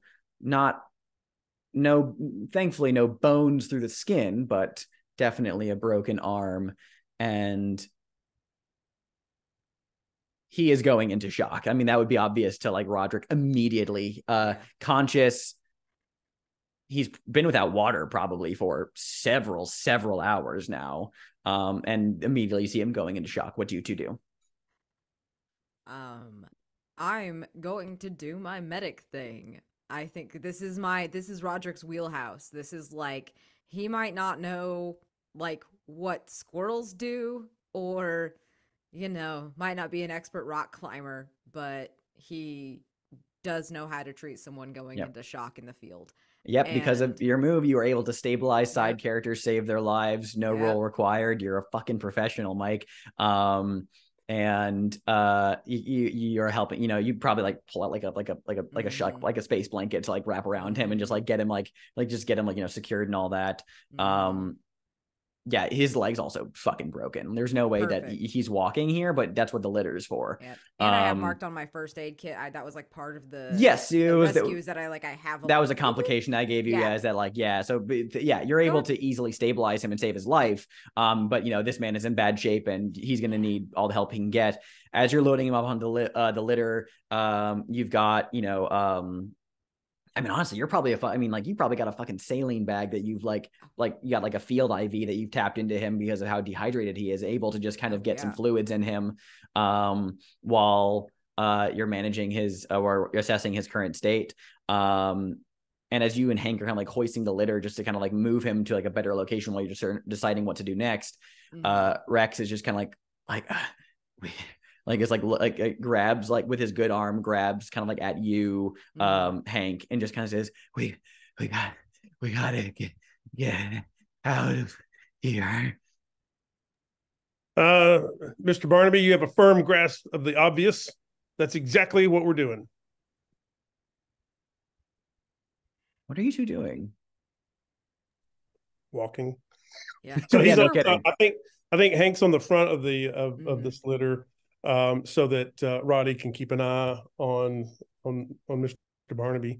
And so I'm leading us into the woods away from King's Ravine and deeper into the woods where I know the ATVs they're supposed to be here. Like the meetup point, like where you imagine they're going to be coming from. Yeah. Gotcha. And where it's not so freaking marshy. So like it's not dangerous to lay that litter down if we need to. Or I want to say that while that Rodrick has point on Rex and surveying his condition and all that, Hank, you can kind of like, and you like set him down to kind of like, and Hank, you're moving ahead just to kind of like keep track of things. Hank, I think you need to roll the risky move for navigating. I mean, you have a pen light, thankfully, so like narratively, it would be the dangerous move otherwise. But it's also very disorienting out here. It's full dark, and this crew is taking a while to show up, and you're trying to navigate to a reasonable meeting point. I do think that this is going to be the risky move. I could see it being reason or composure, depending on because I think they're the same number considering you're actually no, well, you're in the woods, so yeah, it would be you get the extra bonus, the boost of composure anyway. So I guess it's just a narrative detail of whether or not this is more of an analytical thing or like a focus thing. But what are you afraid of happening in this situation? I'm definitely afraid that we're going to get to a place where the ATV support can't reach us as easily. Like not that we're going to get lost, but we're not going to be able to connect with the ATVs. Very good. All right. You'll have disadvantage from puzzled. Yay. I don't think I have anything that will help. oh no. Yeah, I do. Yes, I do. Yes, I do. I'm going to mark the photograph of the volleyball team because back then the volleyball team, we used to do a lot of training here, especially night land nav. And so we used to have good old days. We used to have competitions. The whole team would come out, and then we would go and get Coors Light and volleyball and do all this with our shirts off. All right. I'm going to mark that. Hell yeah. I love it. We get a flashback. It's great. It's pretty good. I got a 9 and then a 2, 9, 10, 11. We're good. 11. Hell yeah. Go ahead and narrate what happened. I will say that if you mark a crown to bump it up to a 12, your extra benefit will be that the ATV crew shows up now. That they arrive. Yeah, okay. I'll mark a crown so that we can so we show up we finally reach a trail. We're coming out of the woods and it's not as thick anymore, and we're not getting hit in the face with limbs. And as soon as I look down with the pin light, I'm like, this is the trail. This is it. We can hear the engines and see the lights coming through the trees. Awesome. So I'll mark a mask. All right. Yeah, mark a crown. One of your own or the rescue one? I don't know. I'll ask the group on that one because we still have something else to do. What do you think? Do you feel that I'm going to be lucky? That's the question. I'm going to mark one of my own. Yeah, there you go. I'm going to mark one of my own. Yeah, smart. Cool. Love that. That's a good idea. Yeah, smart. Go ahead and mark one of your own. Then for all intents and purposes, I mean, Rodrick and Hank, you two are able to reconnoiter with the ATV crew and get Rex Barnaby and the litter loaded up on them so they can begin getting him back. Are you going with him? Are you accompanying them? Are you getting out of here? Are you trusting Dallas and Mike to peel back from the scene themselves, or what is your approach here? I almost think Roddy probably would go back because the guy's hurt so bad. Yeah, that's kind of the thing is I can't rationalize leaving this dude unless there are other EMTs on there the are scene. Not. Oh god, I gotta say this dude. The request was just for the volunteers and the ATVs to get here. So for I'm not leaving with volunteers. I'm gonna ask a volunteer because I slept in late. I'm gonna ask a volunteer for a couple of flashlights, and I'm gonna go try to find Mike and right. We see Rodrick. We see Rodrick and the volunteers leaving on the ATVs while Sergeant Hank walks off into the dark woods. Man. We had Wes step away for a work thing. Let's take a break just to take 5, maybe give enough time. Literally, as I say that, Wes sends a text saying, hey, can we take a break? Hey, let's take 5. And when we come back, we will see what happens before we wrap the session up. So yeah, see you in 5. We see Mike and Dallas moving through the darkness of the pine forest beneath the ridge, shining a not great flashlight, but a functioning one for the time being. What are you two doing? I think Mike is keeping close to the ground, trying to like see and if there's any tracks, but it's very muddy out here, so like it's pretty difficult. I think he's just keeping an ear out for any noises, bird calls, any rush of the brush, and just the lack of certain noises, because at this time of year there should be creatures roaming about making their nightly calls, like nocturnal animals and whatnot. So Indeed. Well, if you go ahead and roll the search move before I do anything. Search move plus reason. God, my reason's so bad. Yeah. And with disadvantage because the not deer is watching. Oh God. Oh, cat, please. What can I use? I love being hard on Mike. Because this could be a little pushing the use of my items, but could I take out my turkey call to try to mimic another animal in order to like draw out other we could types just say there's a decent turkey population in this region of the forest anyway, so if it hunts turkey, then like I don't know, we can contextualize it. If that's I think it's a I don't think you could make a different bird sound with a turkey call, but we can just say that maybe that there are just a lot of turkeys in the area, so maybe it hunts them. I don't know. Who knows? Who knows? I don't know anything about animals. There you go. So you can mark the turkey call to roll to mitigate that disadvantage. Fuck. I hate this. I hate my dice. Truly, you need new dice. It's a 5. Incredible. Absolutely cursed is Mike. Mike does not have long to live in this world. So I'm gonna do 2 things here. First of all, one of them is gonna really sound like a mountain clue. It's not. It's me using my cracks in reality reaction to narrate these little details. They don't actually count as mountain clues. And then the other thing will be the actual complication. So I'm gonna have it be like I'm gonna use that as, and then yeah. So anyway, a bird bigger than a robin, smaller than a crow, lands on a nearby branch as you spin your light onto it. And instead of cawing or tweeting out of its long black beak, it emits a hiss. You notice that in the light that its feathers are gray and is missing several of them in large tufts around its neck, and its feet revealing patches of this scaly gray hide.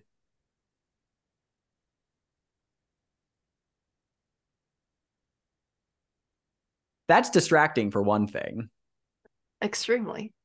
But the actual complication of your miss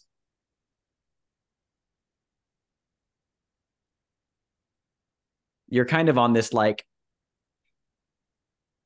you're still up on the ridgeline, but it's where it's like sloping down steadily to this like kind of like dips below. It's actually, you're not following the trail to go down deeper into the woods. You're kind of up here, but there's a fair amount of trees around at this part, but you're still near kind of this ridgeline that looks over the dark rest of the valley. And there's a a quick scuttling sound of sinuous movement. Oh, I want to put her on and ground. rapid. Oh, I'm not done yet. Oh. Let me finish narrating. Scuttling extremely quickly from nowhere, the not deer comes charging out and butts its head into Mike. This will be a dangerous move with your vitality to avoid falling to your death unless you put on a crown. I'm going to put on a ground, please. There you go. Thank you for letting me narrate the whole complication. I'm impatient. Well, which Let crown? Which crown are you going to mark? Your own or one of the rescues? I'm marking a rescues. The crown of black antlers receives its mark, which I will read that out loud. Each first responder narrates a flashback to when they were not certain what animal it was they encountered in the wilderness. That is for everybody to answer at some point. We'll probably do those next session at the top during the, we'll do all these during the Out of the Woods phase because we can do a lot of reflection on your characters. So keep note of that. Instead, that was a search move, wasn't it? So you'll get a clue. Okay, very good. Yep. With a complication. The complication is then going to just be in the sight of that weird fucking bird. How does Mike feel? And just in this whole situation, or just immediately in that moment. Mike feels very alarmed, but because like even if this wasn't supernatural, which obviously is very supernatural, that means the local bird population has some sort of disease and pestilence, and that could infect the nature of the forest. And that's Mike, I'm bad. so happy to say this sentence. I would like you to take the condition, the birds. Oh my god. First the stairs, now the birds. As for your clue,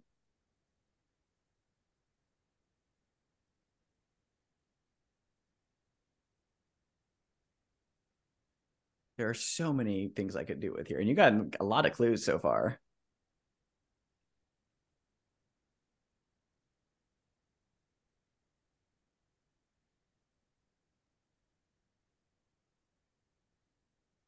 I'm gonna do a weird one that that I was thinking of a different one, but I'm gonna go a different direction with that. You think you hear cicadas for a moment. It's background noise like a buzz. Then you realize, wait a second, this part of the forest doesn't have a cicada population or something like that. And you kind of like listen carefully, and that faint sound is there's an electronic buzzing sound that's coming from somewhere nearby. That is your clue. Dallas, you can also see the weird fucked up bird before it flies off. What are you doing? I think there's a moment where Dallas is like reaping and sowing. And then like we need to be a little bit more investigative about this, but then has like a kind of nah. And I am essentially going to be pulling out the whip to like essentially like clear animals out, like doing this just like start making popping noises and everything like that with the it. idea just, of like, Dallas just going just like cracking a whip in the darkness just to scare things around him. Just like hilarious. Just like cracking the whip and everything, just like a very like stand your ground. Is New Hampshire a stand your ground state with animal? I know it's a completely different thing.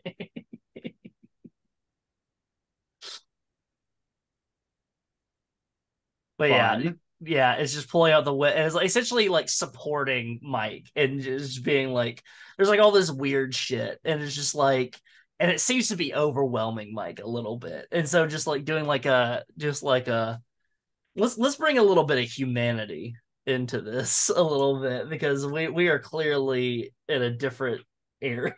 We cut to Sergeant Hank McBride, who is taking the long walk, trying to get back and getting connect with Mike and Dallas. I feel like Sergeant Hank, you're kind of like ascending back up the trail again.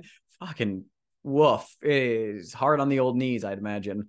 And just suddenly, very faint but prominent through just the night and the silence here, you just hear these faint like pops and an echoing you just hear Dallas doing this whole thing. Yeah. Are you just walking back, or were you doing anything else en route? Just gonna get back in touch with them. Do I kind of know where Mike and Dallas were looking? You have a pretty good assumption they're still up at the summit, so like it's not that. Okay. Yeah. So I'll start going back up the trail. That's probably harder to go up than it is to come down. Yeah, I was gonna say for you, this is probably, since you have a light source, it's not gonna be a dangerous move, but it is gonna be risky plus vitality. What are you afraid of happening here, climbing up the trail? That I'll miss my footing and fall backwards. That's fair enough. So you can go ahead and roll plus your vitality. No disadvantage from puzzled. Just an arduous climb. Got a 7, and I think my vitality is at a 1 or a 0. 1. So I got an 8. An 8. Okay. I'm going to give you the complication winded. I think that makes sense. You're just kind of, the climb just kicks your ass a little bit as you ascend towards the top. You kind of have to, there's like a branch that you didn't take coming down, but you kind of like go up. It takes you kind of like up to where you think further down the ridge line that Mike and Dallas are at. In doing so, you kind of like pass through, like there's like a it's not quite a glade, because this is like, this is a ridge. It's more of like a plateau, a wider plateau, kind of set along the King's Ravine gully. And you pause because there's a strange sight. There are piles of clothes and shoes all over this place, and sorted piles, like easily 40 or 50 pairs of shoes piled up into a cairn. No evidence of anyone walking in or out of this area. And you swear on the name of Pensacola, Florida, that when you saw this ridgeline earlier, you did not see these here. I'm shining the light on especially the big pile of shoes, and I'm trying to like picture hikers like skinny dipping or something, but there's no water up here, and I probably say in a Hank Hill voice, "What the hell?" Do we think we want to attempt an answer at the question with our 5 clues? Or do we want to gather some more? Oh.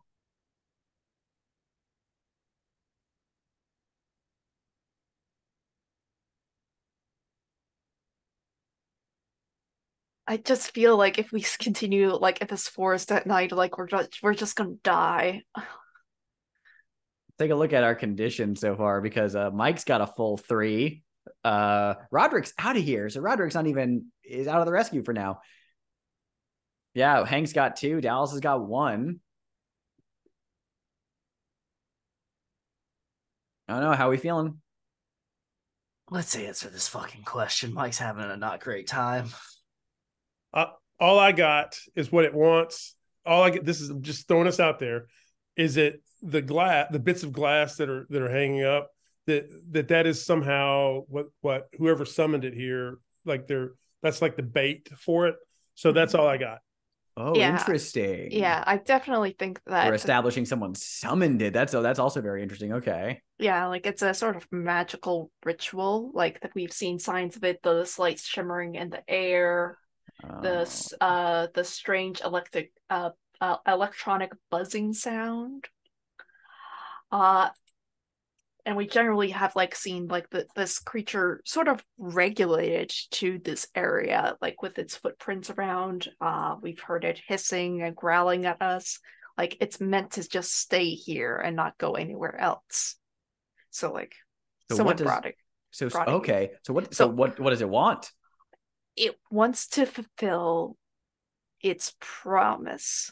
And I think the shoes have something to do with it. I don't know what, but Well, like the shoes aren't a clue. The shoes are just a crack in reality of the mountains. But yeah. It's got to be the glass. It's got to be describe the glass again. What are the glass that was hanging up? Yeah, it's glass that was hung by string into the tree branches and whatnot. And when like the sun went down, it reflected light into them.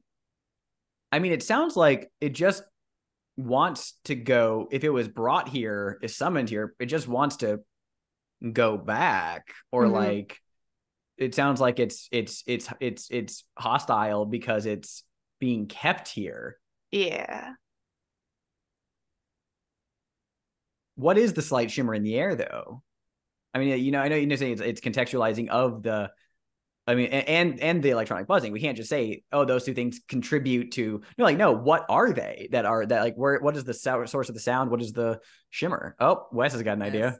As a fan of Jeff Vandermeer, Oh, no. and the Southern Reach trilogy, and also all boy. of Jeff Vandermeer's weird science books, Mhm. and horror books. Also a fan of Alex Garland's Annihilation, starring Natalie Portman, Oscar Yes. Isaac, and Tessa Thompson, and a bunch of those. We know. Yeah, we're all familiar. The shimmer in the air could suggest that it is something that is warping and changing. Like it's not exactly a portal, but it's something that maybe it could have leaked from that doorway, maybe. Kind of tying in like the mastermind clue a little bit into that, of like something leaked out, and it was this essence that has like warped and changed, and maybe it got this not deer, and maybe it's going to get more. That kind of thing. Y'all can change that and fiddle with it. Okay. Whatever you want. What's the electronic buzzing sound? Where's that coming from? How does that play into? Because seemingly that's pointing in the direction of someone of secondary involvement. And we already had the implication that it was not the not deer that pushed Rex and the guide over. It was another human being or someone human-esque. Yeah. Well, didn't it was Chaotic who said it that someone summoned this thing? And am I allowed to contribute? Because Yeah. like Yes. I'm like Yeah, out of you're- here. yeah, you're Okay. fine. Yeah, I you're wanted fine. to make sure Yeah. that I wasn't like you're breaking a good. rule. Yeah, But, yeah. like, It's anyone, yeah. but like, you know, we've established these are like people who have opened this gateway, and the electronic buzzing, like you also mentioned that like the weird electric shock that Rodrick got was electric, and so there's like this element of sort of otherworldly electricity. Oh, you're almost like hearing becoming just like form. fucking like the electronic buzzing is like the electromagnetic discharge of Yes. of that other place. Fucking Yes. okay, we got it. Yep, sold. I'm in. Yep, I got everything. I'm content. And it just sounds like then the answer that you guys are aiming for is that the not deer just wants to go back and it's trapped here. That's why it's pissy, And which is fair. Interesting. And Very we interesting. just have to get it to go back to where that shimmering field is. Since the opportunity is to strike a bargain with it, I actually don't think the resolution is going to be to get it to necessarily leave this reality, as the question poses, given the context of it's been trapped here, but rather to bargain with it to chill the fuck out and stay isolated until you can later figure out a way for it to go back. I don't know. Maybe because it's just like, because if it's not here of its own volition, then you don't sound anywhere near equipped to send that deer back, but maybe it's bargaining with it to just not be hostile Be for cool. the time being. Be cool, Be dear. cool. Be cool. Be cool. Be Be chill. cool, and we'll take care of it for you. Yeah, Dallas is whipping it in the background. Okay. Be cool. Be cool, man. Be cool. Who wants to make the roll at a +1? Dallas, please. Dallas, you're the first one to ever encounter the not deer back in session 1. That's true. Okay, +1. Yes, sir. Okay.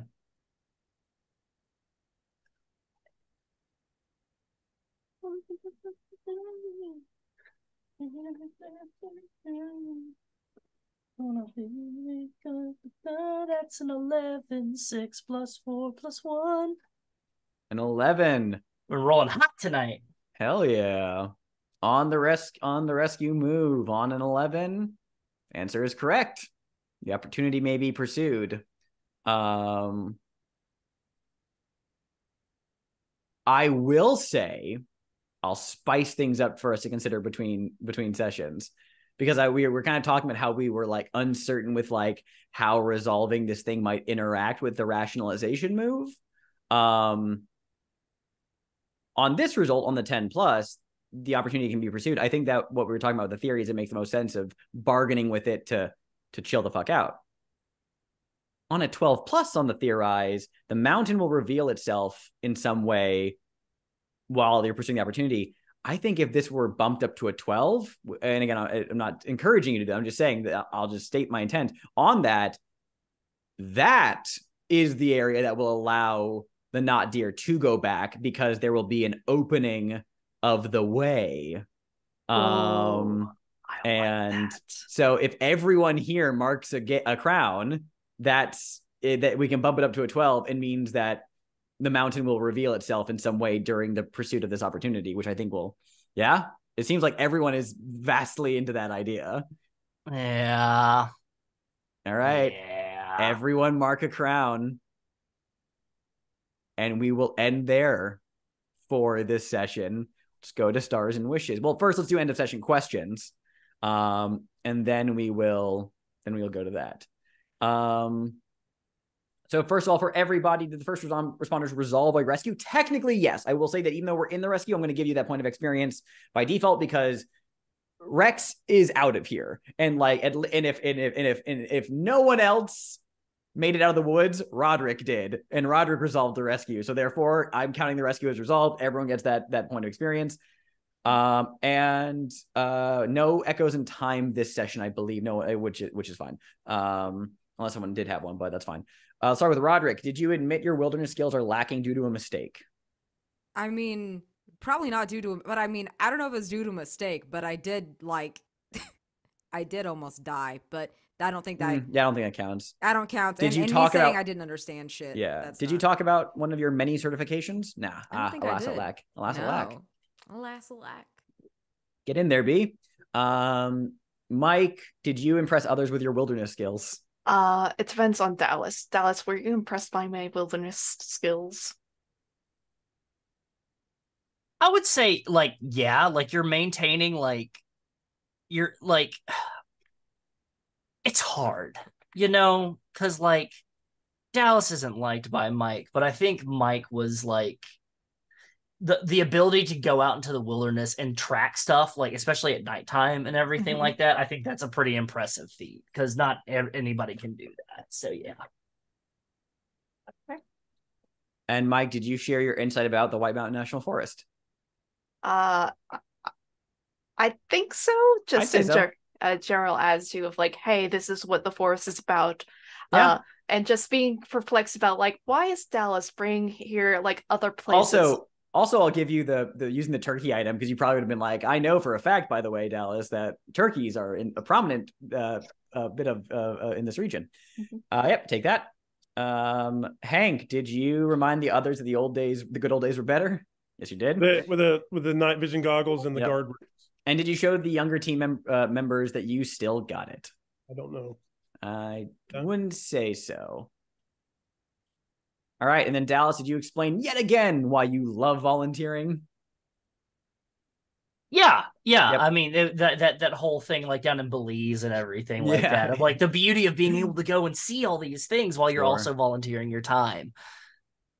Love that. Yes. And then did you impress the others with your wilderness skills? Did I? Mike is the repelling. Yeah, I think the repelling. I think the repelling. I did not see the repelling, so therefore, unfortunately. yes. get those points. All right, let's go to stars and wishes, everybody. I'll start. Stars to Dallas streaming on Instagram the wilderness explanation at the very start as well, which was also another point about getting impressing people because you were talking to your followers.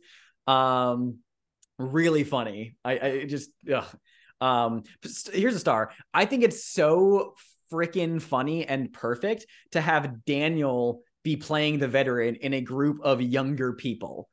So this is just, the vibes are hilarious. It perfectly aligns and I love it.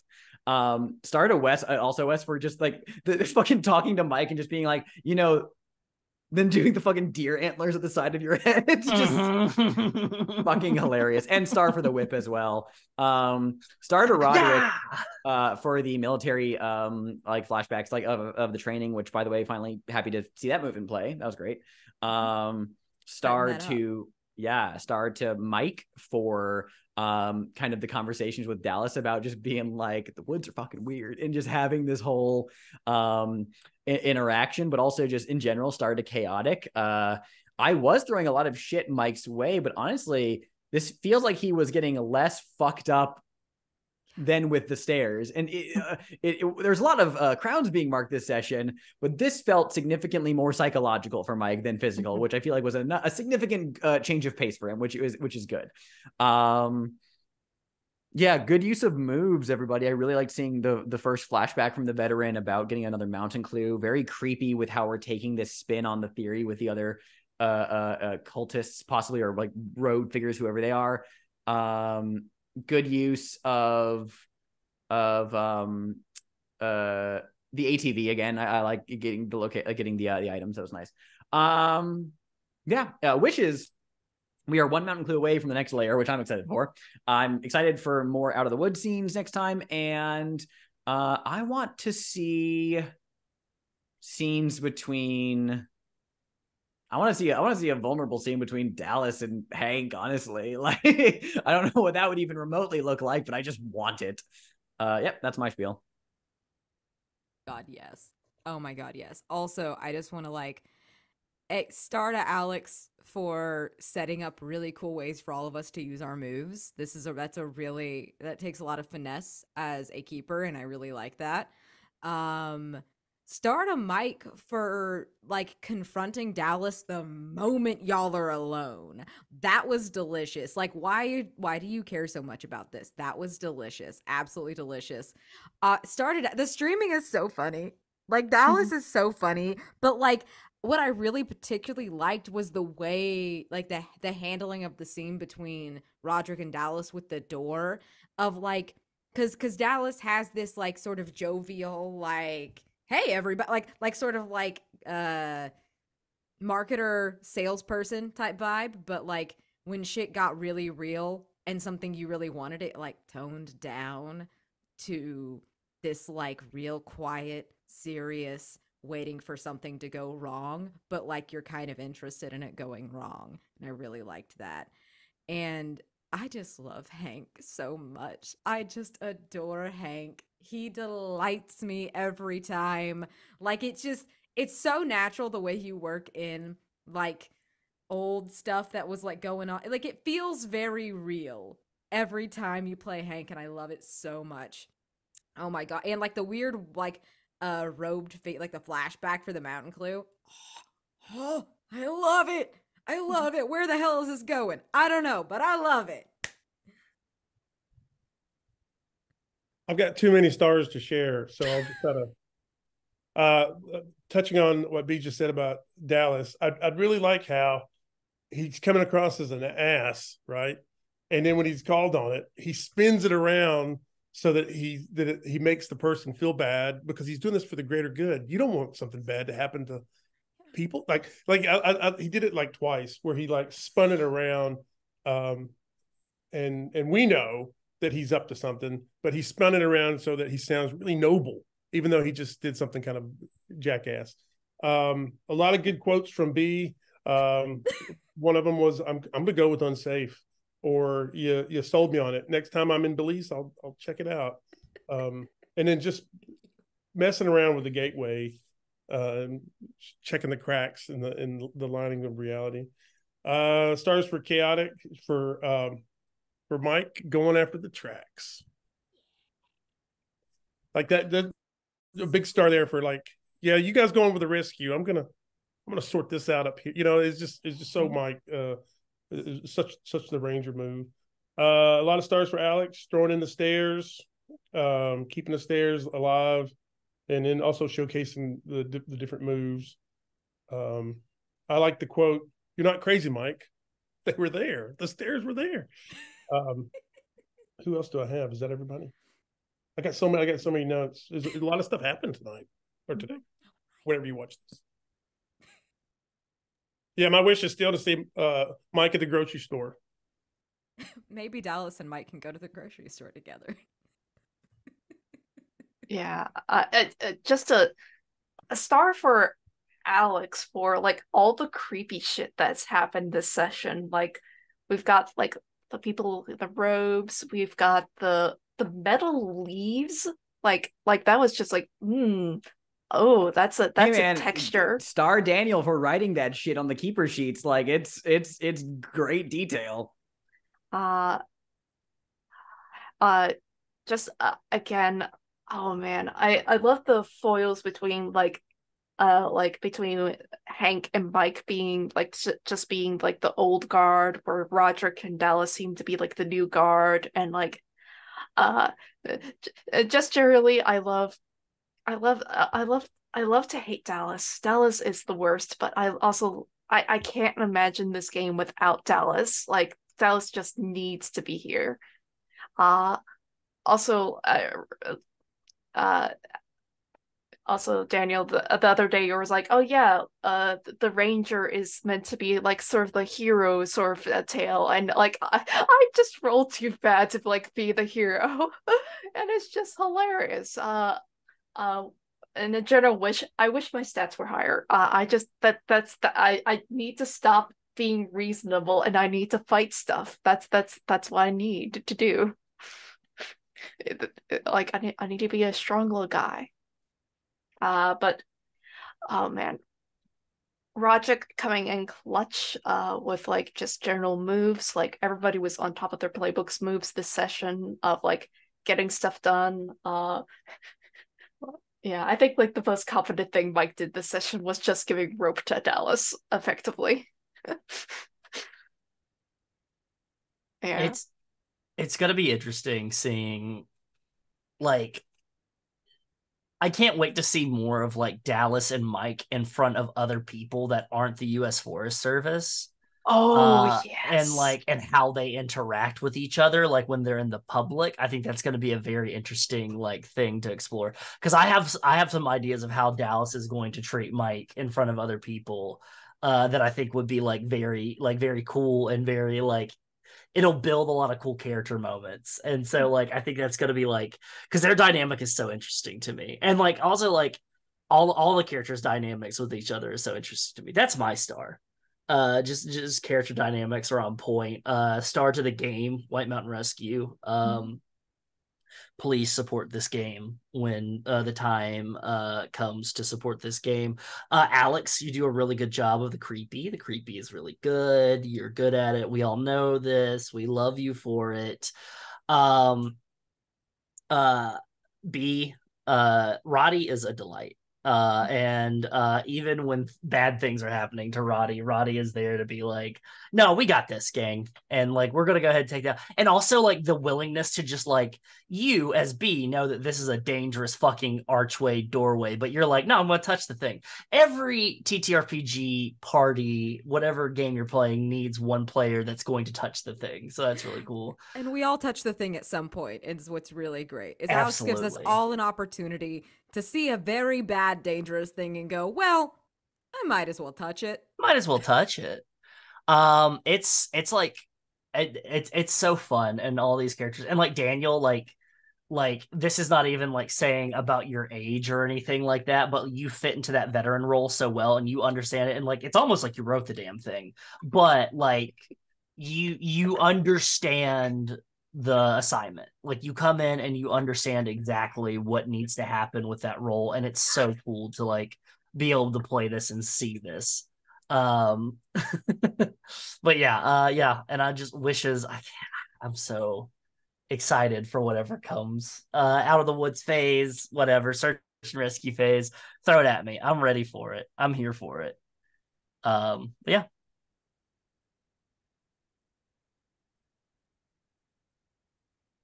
Is that everyone? Oh, wow. Geez. No, good job, everyone. All right. Well, any last stars or wishes? No? Then I will see you all next week. Let's wave goodbye.